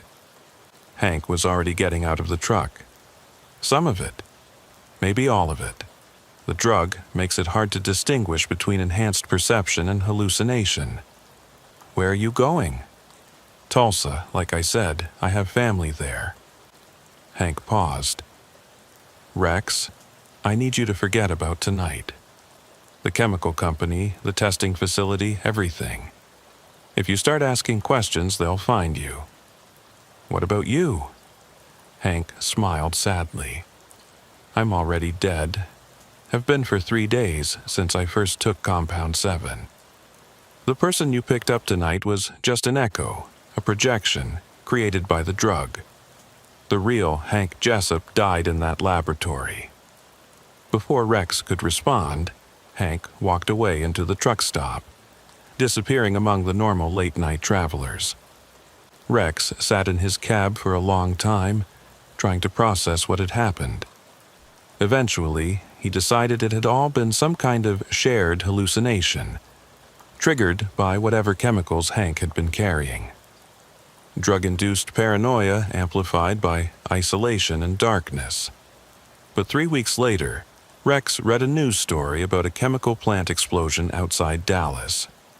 The facility had been conducting classified research for the Department of Defense when a lab accident killed 17 employees and contaminated the surrounding area. The bodies of the victims had never been recovered. Among the names of the deceased was Henry Hank Jessup, laboratory technician. The official cause of the explosion was listed as equipment malfunction.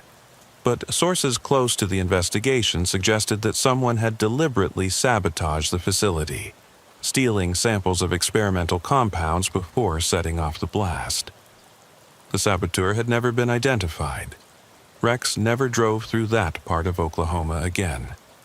He found alternate routes that added hours to his trips, but kept him away from the rural roads where reality seemed negotiable and the boundaries between perception and truth became meaningless. Sometimes, late at night on empty highways, he still thought he could see helicopters in his peripheral vision. But when he looked directly at them, they were never there. And sometimes, when he passed hitchhikers on lonely stretches of road, he thought he recognized Hank's face. But he never stopped to pick them up. Because some passengers carry more than just themselves. Some carry entire alternate realities that can infect your perception and drag you into worlds where the distinction between real and imagined becomes just another illusion to be manipulated. And once you've seen behind the curtain of consensus reality, you can never be entirely sure which side of it you're really on. Travis Wheeler had been running loads across I-80 for 8 years when he first encountered Cliff Morrison at the Paradise Way station. It was a routine stop.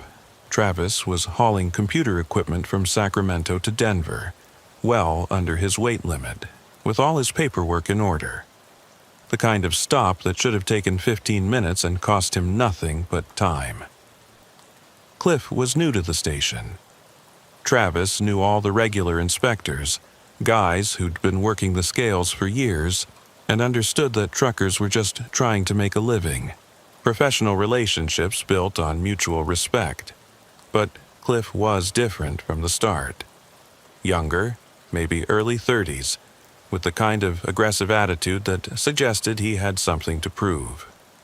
"Pull around to Bay 3 for inspection," Cliff announced after Travis's truck crossed the scales. "Is there a problem, officer?" "My weight's legal, logbooks current.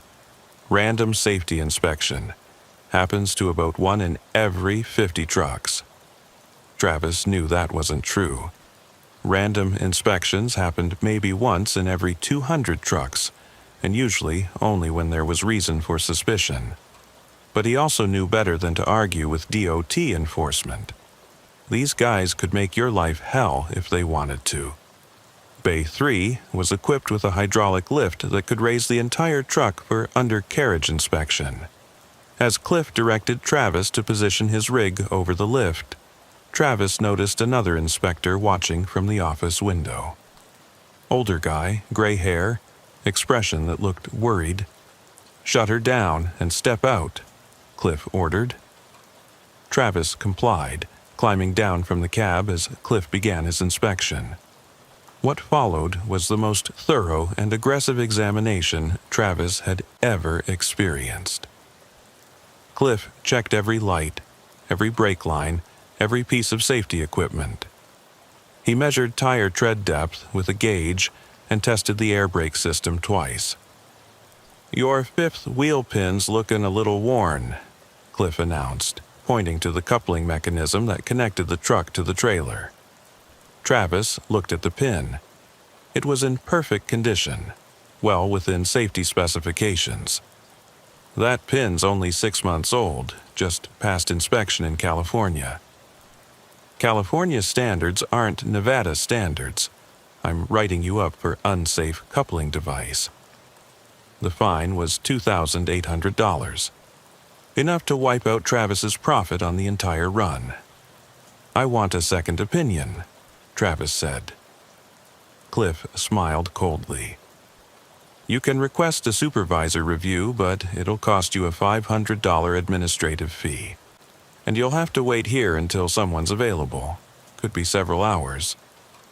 Travis looked at his watch. He was already behind schedule and the delivery in Denver was time-sensitive. Missing the appointment would cost him the contract. "Or," Cliff continued, "we could work something out. I know a repair shop about 10 miles up the road. They could install a new 5th wheel pin for you. Probably run about $800. but you'd be back on the road in an hour. Travis understood. This wasn't about safety. This was about money. Cliff was running some kind of kickback scheme with a local repair shop, manufacturing violations to generate business. That's extortion, Travis said quietly. That's enforcement, Cliff replied. Your choice. Pay the fine and wait for a supervisor, or get the pin replaced and continue your run. What's it going to be?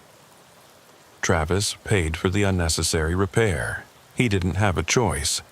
But as he drove away from the shop with a perfectly good fifth wheel pin that had been replaced with an identical part, he made a mental note to report Cliff Morrison to the Nevada Department of Transportation.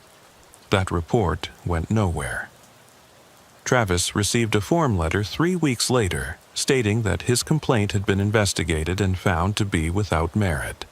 No details, no explanation, just a bureaucratic dismissal. Over the next 6 months, Travis heard similar stories from other drivers. Cliff Morrison was writing bogus violations and directing truckers to the same repair shop for unnecessary work. The scheme was netting him thousands of dollars per month in kickbacks, and apparently he had enough protection within the system to operate with impunity. But Travis also heard darker stories. Drivers who refused to pay Cliff's extortion fees were finding themselves targeted for harassment. Multiple inspections, extended delays, equipment mysteriously failing immediately after leaving the weigh station. And then there were the disappearances. The first was a driver named Wayne Patterson, an independent owner-operator who'd been vocal about Cliff's corruption. Wayne had been hauling steel coils from Utah to California when he stopped at Paradise for weighing. According to the logbooks, he'd left the station on schedule, but he never arrived at his destination.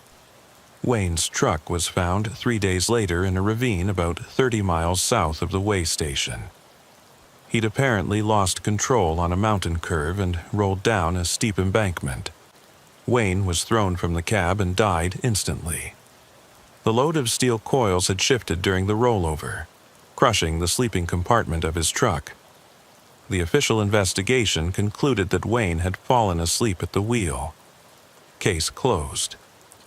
But other drivers knew Wayne had a perfect safety record over 15 years of driving. He was obsessively careful, especially on mountain roads. The second disappearance was a month later. Dutch Vanderberg, another owner-operator, who'd been asking questions about Cliff Morrison's business practices. Dutch was hauling produce from California to Chicago when he stopped at Paradise. Like Wayne, he left the station according to the logs, but never made his delivery. Dutch's truck was found at the bottom of a different ravine, this one about 20 miles east of the weigh station. Another single-vehicle accident, another driver allegedly falling asleep at the wheel.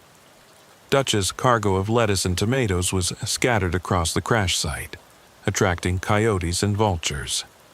By the time the third driver disappeared, Travis realized they weren't dealing with coincidences anymore.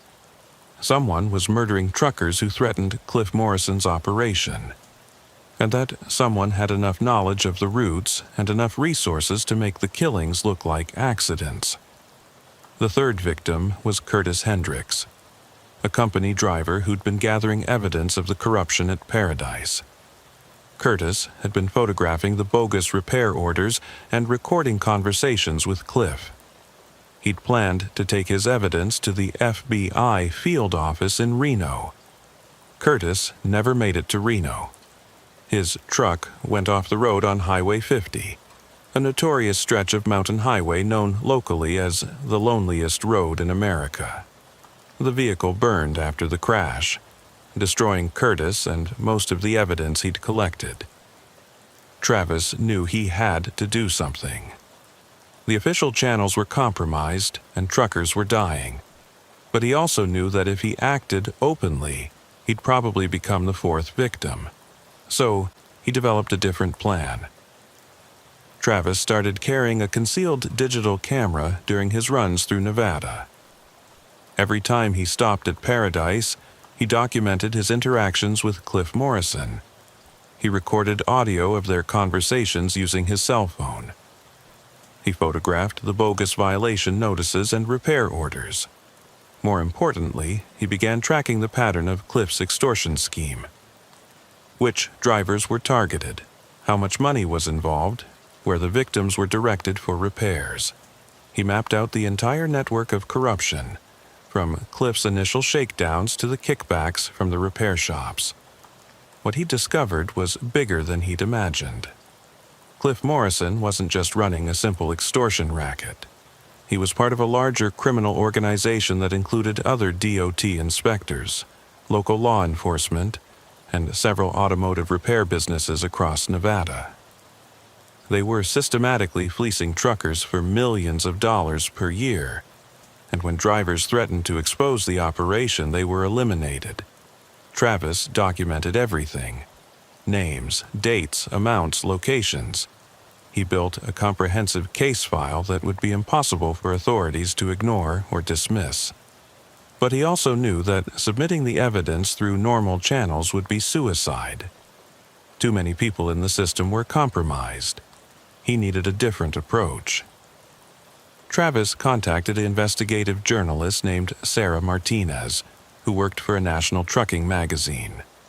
Sarah had built a reputation exposing corruption in the transportation industry, and she had sources throughout federal law enforcement. "This is bigger than Nevada," Sarah told Travis after reviewing his evidence. "We've been tracking similar operations in 6 other states. Interstate trucking fraud is a billion-dollar criminal enterprise." Sarah arranged for Travis to meet with FBI agents from outside the Nevada jurisdiction.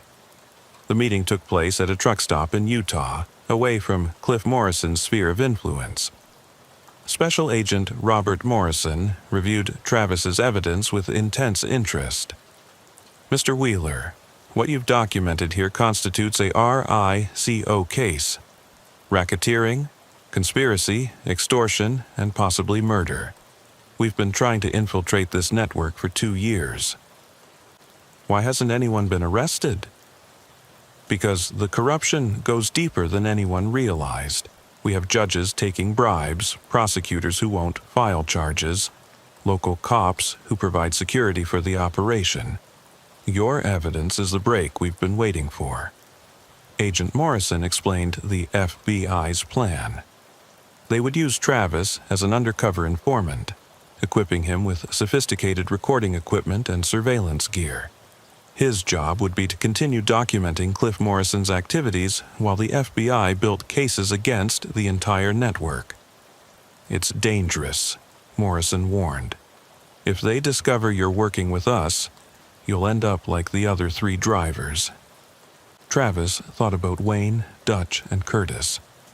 Good men who died trying to do the right thing. What happens if I don't help you? The operation continues. More drivers get extorted, more evidence gets covered up, more people die. Travis agreed to cooperate. Over the next 2 months, Travis made 6 trips through the Paradise Way station, each time carrying FBI surveillance equipment. He documented Cliff Morrison taking bribes, directing truckers to fraudulent repair shops, and coordinating with other corrupt officials. But the most damning evidence came from an unexpected source. During his 5th undercover visit, Travis overheard a phone conversation between Cliff and someone identified only as the Colonel. They were discussing a problem driver who was asking too many questions about recent accidents on Nevada highways. "Same solution as before?" Cliff asked. "Affirmative. Highway 93, mile marker 47. Make it look like brake failure." Travis realized they were planning another murder. A driver named Roy Hutchins was being targeted for elimination because he'd been investigating the suspicious accident that killed Curtis Hendricks. Travis immediately contacted Agent Martinez, who mobilized a federal task force. Roy Hutchins was intercepted before he reached the planned ambush site, and FBI agents moved in to arrest Cliff Morrison and his associates. The raid on the Paradise Way station uncovered evidence of a criminal conspiracy that spanned 7 states and involved more than 40 individuals. In addition to the extortion and fraud charges, prosecutors found evidence linking the network to the murders of Wayne Patterson, Dutch Vanderberg, and Curtis Hendricks. Cliff Morrison was convicted on 23 federal charges, including racketeering, conspiracy to commit murder, and violation of civil rights under color of authority. He received a life sentence without possibility of parole. The investigation also revealed that the repair shops involved in the scheme had been installing defective parts in some trucks, creating genuine safety hazards that could cause accidents. The shops had liability insurance policies that covered accident settlements, so they actually profited when their sabotaged vehicles crashed. The colonel turned out to be a retired military officer named Frank Sullivan, who had been coordinating the murder operations. Sullivan had specialized in making deaths look accidental, using his knowledge of vehicle mechanics and highway engineering to create perfect crime scenes. Sullivan was found dead in his jail cell 3 days after his arrest, apparently having committed suicide with a hidden cyanide capsule. However, investigators suspected he'd been eliminated to prevent him from revealing other aspects of the conspiracy. The investigation ultimately resulted in 127 arrests across 7 states, dismantling what federal prosecutors called the largest interstate trucking fraud conspiracy in U.S. history. The network had stolen an estimated $200 million from truckers over a 5-year period. Travis Wheeler received a $100,000 reward from the FBI for his cooperation in the investigation. He also received death threats from associates of the disbanded criminal network who had avoided arrest. Travis sold his truck and retired from long-haul driving. He now works as a safety consultant for trucking companies, helping them identify and avoid corruption in the transportation system. But he still thinks about the drivers who died trying to expose Cliff Morrison's operation. Wayne Patterson, Dutch Vanderberg, Curtis Hendricks, men who were killed for doing nothing more than trying to make an honest living in a corrupt system. And he wonders how many other way stations across the country are running similar schemes. How many DOT inspectors are supplementing their salaries with extortion money? How many truckers are being systematically robbed by the officials who are supposed to protect them? The Paradise Way station was closed permanently after the raid. The building sits empty now, surrounded by chain-link fence and warning signs. Truckers on I-80 use alternate routes to avoid the area, even though the danger has passed. Because once you've seen how deep the corruption can go, how many officials can be bought, and how easily murder can be disguised as accident, you never quite trust the system again. And every time you pull into a way station, you wonder if the inspector approaching your truck is there to enforce the law or to profit from breaking it. Travis learned that the scales of justice aren't always balanced. Sometimes they're rigged by people who have turned law enforcement into a criminal enterprise, using their badges and authority to steal from the people they've sworn to protect. And sometimes the only way to restore balance is to risk everything, including your life, to expose the truth. Wayne Patterson had been running the Cheyenne to Salt Lake City route for 9 years when the disappearances started. At first, nobody connected them. Truckers went missing all the time, breakdowns in remote areas, medical emergencies, guys who just walked away from the life without telling anyone. But this was different. This was systematic. Wayne first heard about it from his dispatcher, Maria Santos, who handled freight coordination for independent operators out of Denver. She called him on a Tuesday morning in January, her voice tight with worry. "We got a problem, Wayne. That's 3 drivers in 2 months who've gone missing on the Wyoming stretch of I-80. All of them were hauling high-value cargo. All of them disappeared between Rock Springs and Rawlins. Wayne knew that stretch well. 80 miles of empty highway cutting through some of the most desolate country in America. Wind-scoured plains, scattered ranches, and long gaps between fuel stops. The kind of road where you could drive for an hour without seeing another vehicle. "What kind of high-value cargo?" Wayne asked. "Electronics, mostly. Computers, servers, that kind of thing. Stuff that's easy to fence and hard to trace." Wayne was scheduled to make that exact run in 3 days, hauling a trailer full of computer equipment from a tech company in Cheyenne to a distributor in Salt Lake.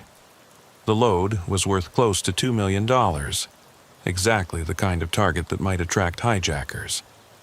"You want me to reroute through Colorado?" "That's your call, but the company's getting nervous about insurance claims. We lose another load, they might drop us entirely." Wayne considered his options. The Colorado route would add 6 hours to the trip and eat up most of his profit margin. The Wyoming route was faster, more direct, and he'd driven it hundreds of times without incident. But 3 missing drivers suggested something more organized than random highway crime. "I'll stick with 80, Wayne decided, "but I'm going to be extra careful." Maria's relief was audible. "Good, just keep your eyes open, okay, and check in every hour." Wayne spent the next 2 days researching the missing drivers. Tommy Kowalski had vanished on November 15th, hauling medical equipment from Denver to Reno. His truck was found 3 days later in a ravine about 40 miles east of Rock Springs, burned beyond recognition. Tommy's body was never recovered. Dale Martinez disappeared on December 3rd while transporting computer servers from Colorado to California. His rig was discovered abandoned at a rest area near Rawlins, engine running, driver's door open. No signs of struggle, no indication of where Dale had gone. The cargo was gone too. 23 pallets of high-end servers worth over $1 million. Most recently, Curtis Thompson had vanished on January 8th. He'd been hauling electronics from Wyoming to Nevada when he stopped responding to radio calls. His truck was found overturned in a ditch near mile marker 187, apparently the victim of a single vehicle rollover. Curtis was thrown from the cab and killed instantly, but the cargo had been removed before authorities arrived. The pattern was clear. Someone was targeting high-value electronics shipments on Interstate 80, using methods that ranged from hijacking to murder. Wayne made a mental note to avoid rest areas and stick to major truck stops with good security. On January 21st, Wayne loaded his trailer in Cheyenne and headed west. The weather was clear but cold, with temperatures hovering around 0 and a steady wind out of the north. Perfect conditions for making good time, if he could avoid whatever had happened to the other drivers. The first 100 miles were routine. Light traffic, good road conditions, no sign of anything unusual. Wayne maintained radio contact with dispatch every hour, reporting his position and progress. Everything was normal until he reached Rock Springs. That's where he first noticed the truck following him. It was a black Peterbilt, maybe 10 years old, running about a quarter mile behind Wayne's rig. Nothing unusual about that. Trucks often traveled in loose convoys for safety and company. But this one maintained exactly the same distance regardless of Wayne's speed. When Wayne slowed down, it slowed down. When he sped up, it matched his pace. Wayne tried raising the driver on CB radio. "Breaker 19, this is westbound Wayne looking for that black Pete about a quarter mile back. You got your ears on?" No response. Wayne switched channels and tried again. Still nothing. After 30 miles, Wayne pulled into a truck stop in Rock Springs for fuel. The black Peterbilt drove past without stopping, disappearing into the distance. Wayne shrugged it off as coincidence and focused on his pre-trip inspection. That's when he noticed the GPS tracker. It was attached to the underside of his trailer, hidden behind the landing gear where it wouldn't be visible during a casual inspection. The device was about the size of a cigarette pack, with a small antenna and a blinking red LED. Wayne's blood ran cold. Someone had been tracking his movements, probably since he'd left Cheyenne. The black Peterbilt might have been following him, but whoever was responsible already knew exactly where he was. Wayne pulled the tracker off and examined it. Professional-grade equipment, not the kind of thing a casual thief would use. This was sophisticated, expensive, and suggested a well-funded operation. He called dispatch immediately.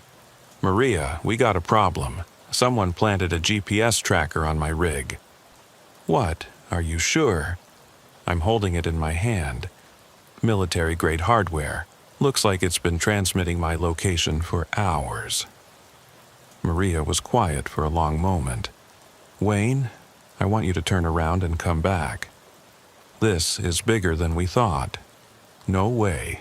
If I turn back now, they'll know I found the tracker. Better to keep going and see what they're planning." "That's too dangerous. These people have killed 3 drivers already." Wayne looked around the truck stop. Normal activity. Drivers fueling up, grabbing food, checking their loads. No one seemed to be paying any attention to him. But somewhere in that crowd might be the people who'd planted the tracker. "I'm going to disable the tracker and continue the run," Wayne said. "If they're monitoring it, they'll think I stopped here for fuel and food. By the time they realize something's wrong, I'll be long gone. Wayne, please, just come back." "I can't, Maria. If we don't deliver this load, the company will drop us. I've got truck payments to make." Wayne crushed the tracker under his boot and scattered the pieces in a trash can. Then he pulled out of the truck stop and continued west on Interstate 80, hoping he'd bought himself some time. For the next 40 miles, Wayne saw no sign of pursuit. The highway was empty except for normal traffic. A few cars, an occasional truck, nothing suspicious. He began to think he'd overreacted. Maybe the tracker was just insurance fraud or corporate espionage. Something less deadly than the hijacking operation he'd imagined. Then he saw the roadblock. It was set up about 5 miles east of Rawlins, right where the highway curved around a low hill. 2 police cars with flashing lights positioned to funnel traffic into a single lane. A temporary inspection checkpoint, according to the signs.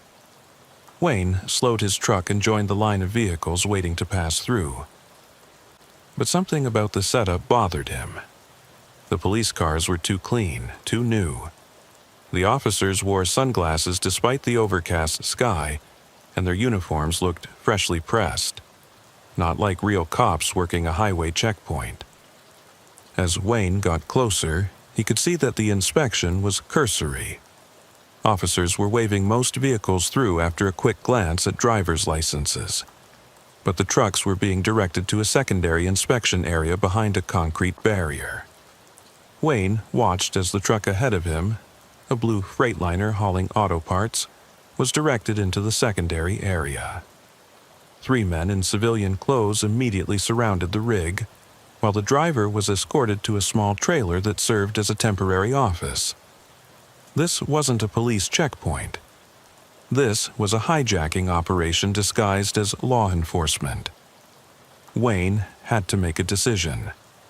If he tried to turn around, he'd be caught in the open with nowhere to run. If he went through the checkpoint, he'd be walking into a trap. But there might be a third option.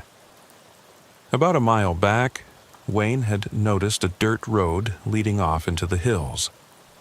It looked like a ranch access road, the kind used by local farmers and ranchers.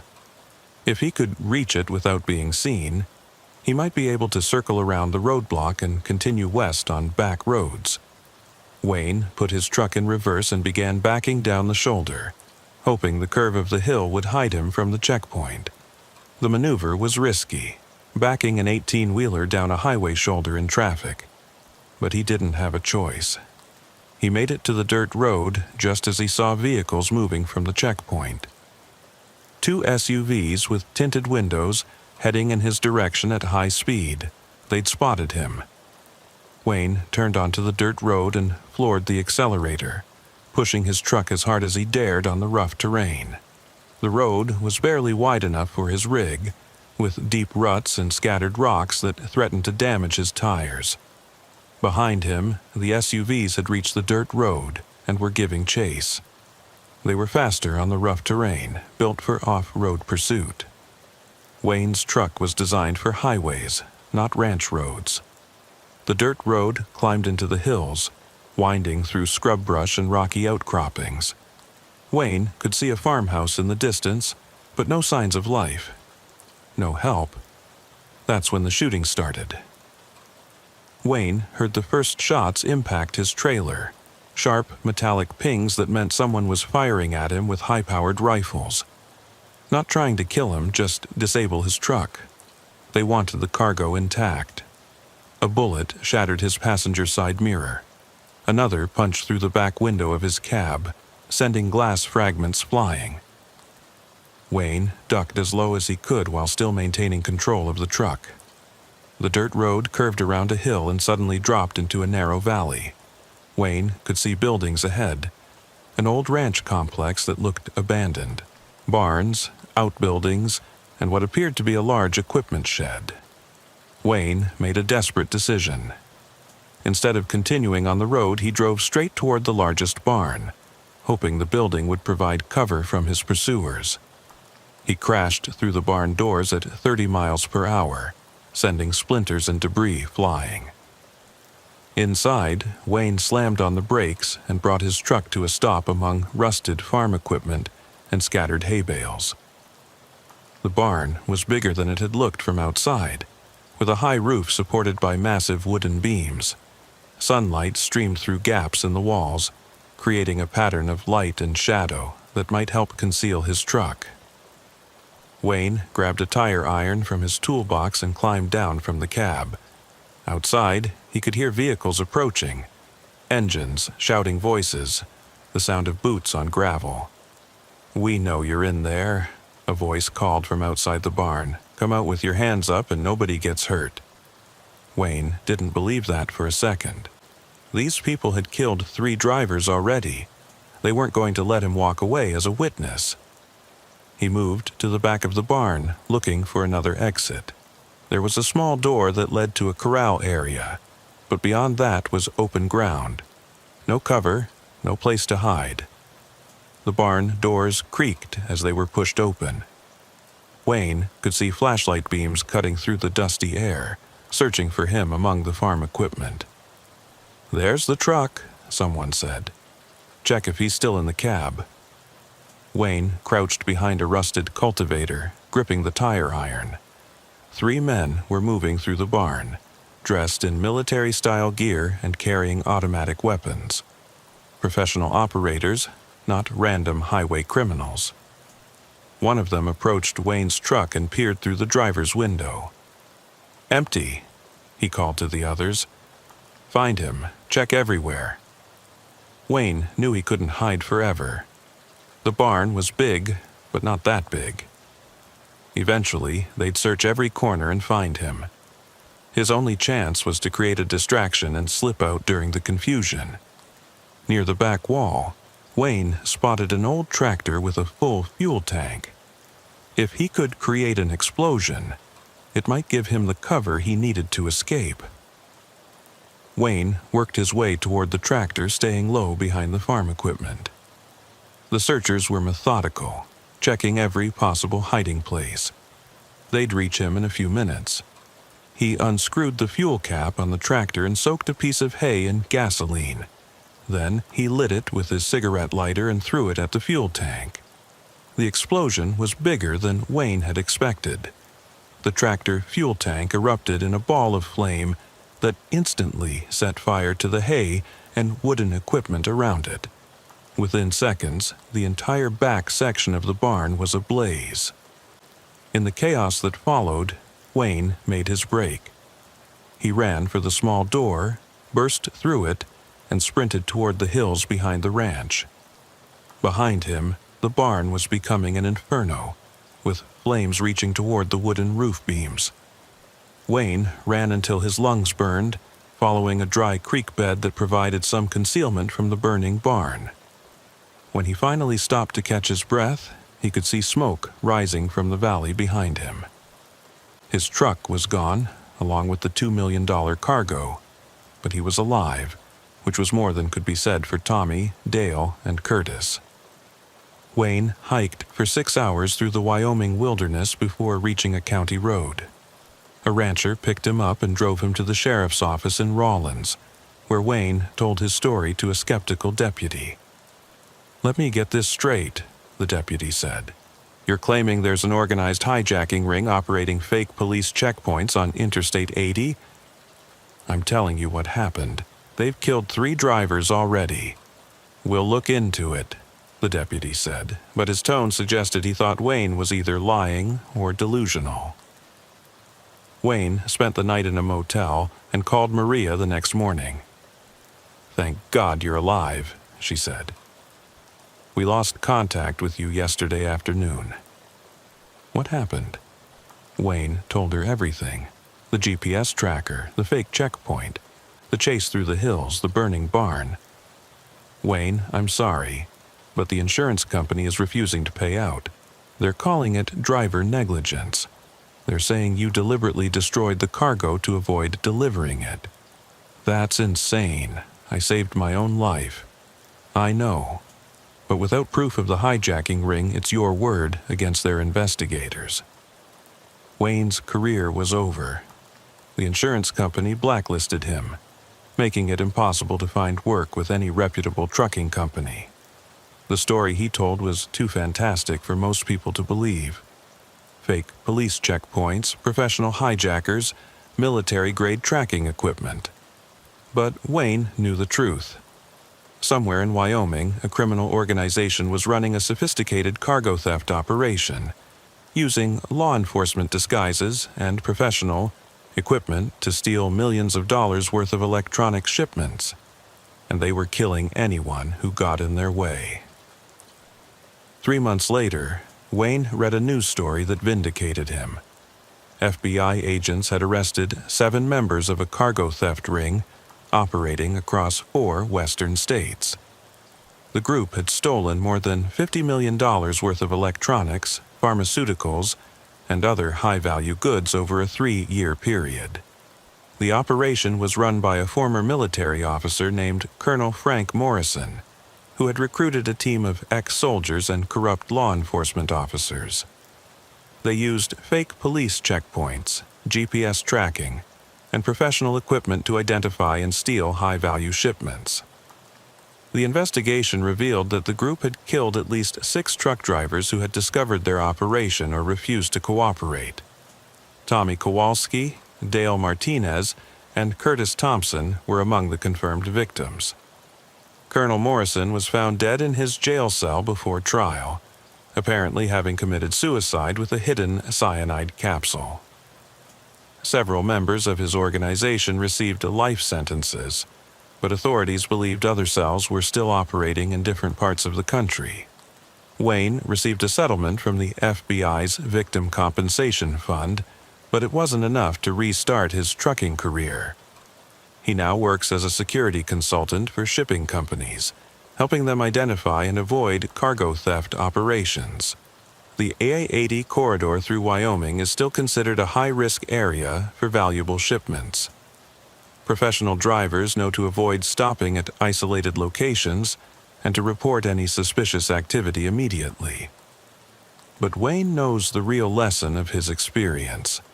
The highway can be a hunting ground for sophisticated predators who use official authority and military tactics to steal from honest truckers. And when you stumble into their operation, your only choices are to run or die. Wayne chose to run and lived to tell the story.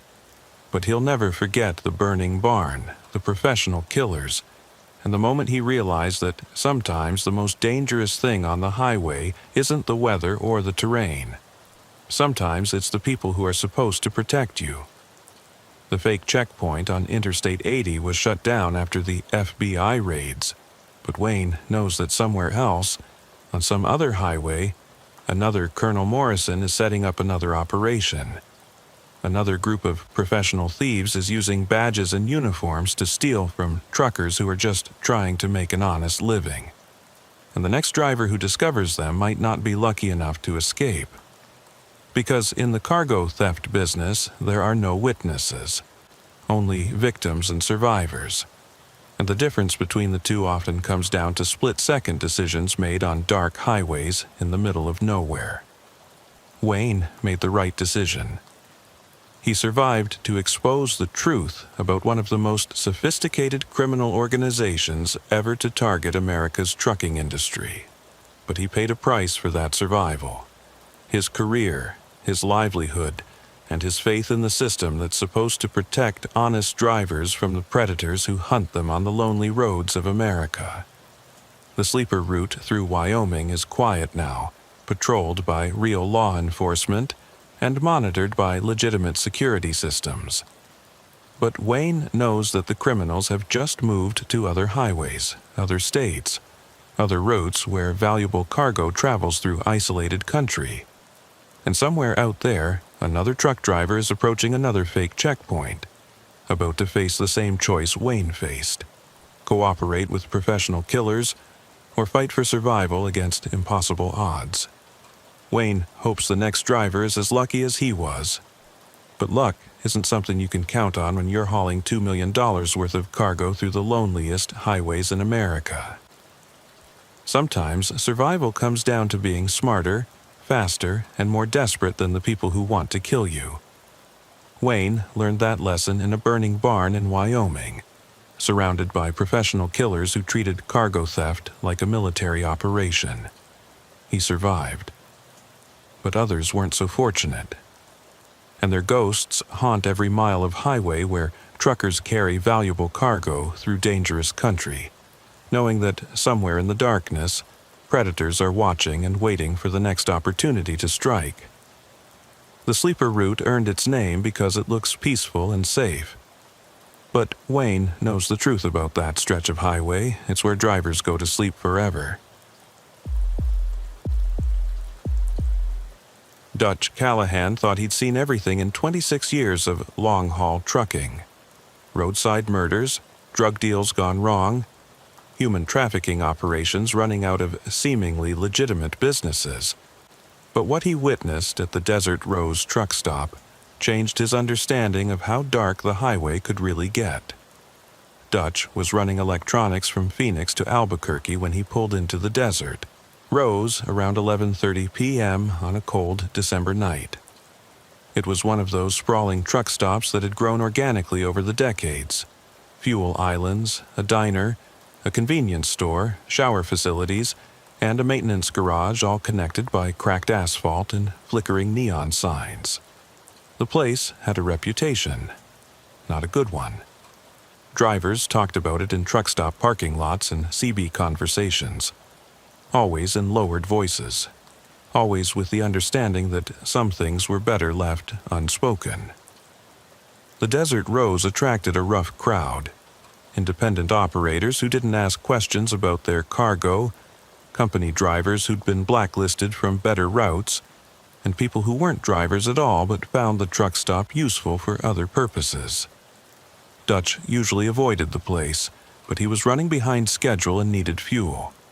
His plan was simple: fill the tanks, grab some coffee, and get back on the road as quickly as possible. The fuel islands were busy despite the late hour. Maybe a dozen trucks were taking on diesel, their drivers going through the routine motions of long-haul life.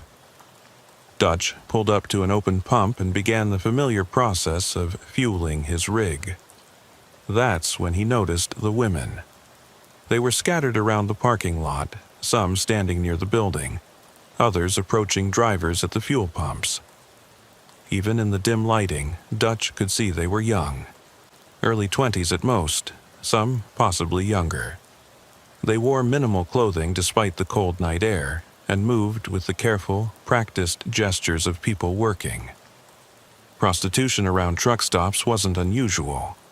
Dutch had seen it at dozens of locations over the years, but something about the situation at the Desert Rose felt different. More organized, more controlled. A woman approached Dutch while he was waiting for his tanks to fill. She was blonde, maybe 19, with the kind of hollow-eyed look that came from too many drugs and too little hope. "Looking for company tonight, honey?" she asked, her voice professionally seductive but with an undertone of exhaustion. "No thanks," Dutch replied. "Just getting fuel and moving on." The woman nodded and started to walk away, but something made Dutch call after her. "Hey, you okay? You look like you could use some help."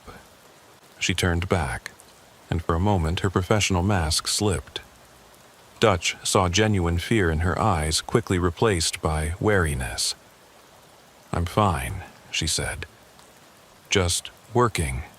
You don't have to work like this. There are places that can help you." The woman glanced around nervously, as if checking to see who might be watching. "You don't understand. This isn't... I can't just leave." Before Dutch could ask what she meant, a man appeared beside her. He was tall, well-dressed, with the kind of casual authority that suggested he was used to being obeyed. "Jenny's busy tonight," the man said to Dutch. His voice was polite but carried an underlying threat. "Maybe you should finish your business and move along." Dutch looked at the man more closely. Mid-30s, expensive clothes, gold jewelry. Not the typical truck stop crowd. This guy had money and connections. "Just having a conversation," Dutch said. "Conversation time's over." The man put his hand on Jenny's shoulder, and Dutch could see her flinch. "Come on, Jenny, we've got customers waiting." As they walked away, Jenny looked back at Dutch with an expression that clearly said, "Help me." But by the time Dutch had finished fueling his truck, she had disappeared into the maze of vehicles and shadows. Dutch went into the truck stop's diner, hoping to get a better sense of what was happening at the Desert Rose. The place was about half full, mostly drivers grabbing late dinners, a few locals who looked like they'd been drinking, and several women who were obviously working the crowd. Dutch took a seat at the counter and ordered coffee from a tired-looking waitress named Dolores. She was in her 50s with graying hair and the kind of resignation that came from working too many late shifts. "Busy night," Dutch commented. Dolores glanced around the diner, then leaned closer. "You're new here?" "Just passing through. Don't plan to make a habit of it." "Good. This place..." She paused, choosing her words carefully. "This place has problems. The kind of problems that follow you down the road if you're not careful." "What kind of problems?" Dolores looked around again, making sure no one was listening. "Girls go missing. Drivers who ask too many questions have accidents. And the management doesn't like people who don't mind their own business." Before Dutch could ask for more details, a man entered the diner. He was in his 40s wearing a sheriff's uniform, but something about him suggested he wasn't there in any official capacity. He nodded to several of the women, who immediately became more animated and friendly. "That's Deputy Morrison," Dolores whispered. "He provides security for the operation." "What operation?" "The one you don't want to know about." Deputy Morrison approached the counter and sat down 2 stools away from Dutch. He ordered coffee and a piece of pie, then turned to study Dutch with professional interest. "Don't recognize you," Morrison said. "You local?" "Passing through, Phoenix to Albuquerque. Long drive, dangerous to push too hard at night, easy to have accidents on these mountain roads." The threat was politely delivered but unmistakable. Dutch nodded and finished his coffee. As he was paying his check, Dutch overheard a conversation between Morrison and one of the women. They were discussing someone named Ashley who had been causing problems and needed to be relocated. "Clients getting impatient," the woman was saying. Wants delivery by tomorrow night. Tell him Ashley's ready for transport, Morrison replied. But the price goes up if he wants rush service. Dutch realized they were talking about human trafficking. The Desert Rose wasn't just a truck stop with a prostitution problem. It was a distribution center for a sex trafficking operation. Outside, Dutch walked around the parking lot, trying to get a better understanding of the operation's scope. What he saw was disturbing. There were at least 20 women working the lot, all of them young, all of them showing signs of drug use and physical abuse. But more disturbing were the customers. These weren't just lonely truckers looking for company. Many of the men appeared to be affluent locals, businessmen, professionals, people who could afford premium services. And some were clearly there for purposes other than immediate gratification. Dutch watched as money changed hands, deals were negotiated, and women were led away from the truck stop in expensive cars. It was a sophisticated operation serving high-end clients who could pay premium prices for young victims. Near the back of the parking lot, Dutch discovered something that made his blood run cold. There were several RVs and travel trailers that appeared to be serving as living quarters for the women. But these weren't accommodations, they were prisons. Through partially open windows, Dutch could see women inside the trailers. Some appeared to be drugged, lying motionless on beds or couches. Others were clearly being held against their will, with restraints visible on their wrists and ankles. One trailer had a woman pressing her face against a small window, clearly trying to attract attention. She was mouthing the word "help" over and over. Dutch pulled out his cell phone and started taking pictures, but the camera flash attracted attention. Within seconds, 2 men were walking toward him. Large, muscular types who looked like professional enforcers. "You lost, friend?" one of them asked. "Just looking for a bathroom," Dutch replied. "Bathrooms are in the main building. This area's restricted." Dutch nodded and walked away, but he'd seen enough to understand the scope of the operation. The Desert Rose was running a full-service sex trafficking business, complete with holding facilities, security personnel, and official protection. He drove to a rest area about 50 miles down the highway and called the FBI field office in Phoenix. After being transferred several times, he reached an agent named Sarah Martinez who specialized in human trafficking cases. "What you're describing sounds like a significant operation," Agent Martinez said after Dutch described what he'd witnessed. "But we'll need more than eyewitness testimony to build a case. These organizations usually have extensive corruption networks that include local law enforcement. I saw a deputy sheriff who was obviously working with them. That's not unusual. Human trafficking operations require official protection to operate openly. We'll need documented evidence, photographs, video, financial records." Agent Martinez arranged for Dutch to carry concealed surveillance equipment on his next trip through Arizona. If he could document the trafficking operation, it would provide the evidence needed to bring down the network. 2 weeks later, Dutch was back at the Desert Rose, this time carrying FBI recording devices and cameras. His truck was equipped with hidden surveillance gear that could document activities throughout the parking lot. The operation was running at full capacity. Dutch counted more than 30 women working the lot, with a constant stream of customers arriving and departing. The surveillance equipment captured license plates, faces, and conversations that clearly documented the trafficking operation. But Dutch also discovered something more disturbing. Some of the women weren't just being prostituted, they were being prepared for sale to buyers in other states. Dutch recorded conversations about fresh inventory being shipped to Los Angeles, Houston, and Chicago. The Desert Rose was a regional hub for a nationwide trafficking network. Into a van and driven away. He never saw her again.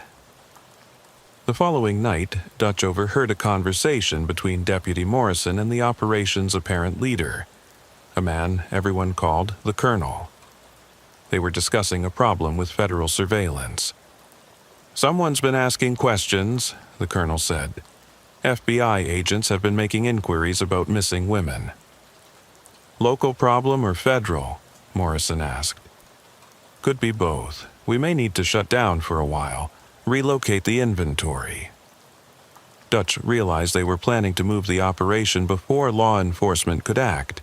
He contacted Agent Martinez immediately. "We need to move now," he told her. "They're planning to relocate everything. If we wait, these women will disappear into the trafficking network." Agent Martinez coordinated with multiple federal agencies to plan a simultaneous raid on the Desert Rose and several related facilities across the Southwest. The operation would require precise timing to prevent the traffickers from destroying evidence or harming their victims. The raid took place at 3 a.m. on a Tuesday morning. FBI agents, DEA personnel, and U.S. Marshals surrounded the truck stop while Dutch provided real-time intelligence about the location of victims and traffickers. The operation was a complete success. 43 women were rescued from the Desert Rose facility, many of them underage victims who had been reported missing from cities across the country. 17 traffickers were arrested, including Deputy Morrison and the Colonel. The investigation revealed that the Desert Rose was part of a trafficking network that extended across 6 states. The operation had been moving more than 200 women per year, generating millions of dollars in revenue for organized crime groups. The women rescued from the facility received medical treatment, psychological counseling, and assistance returning to their families. Many of them had been drugged and abused for months or years, and recovery would be a long process. Dutch received commendation from the FBI for his role in exposing the trafficking operation. But he also received death threats from associates of the disbanded network who blamed him for its destruction. 6 months after the raid, Dutch was driving through New Mexico when his truck was forced off the road by unknown attackers.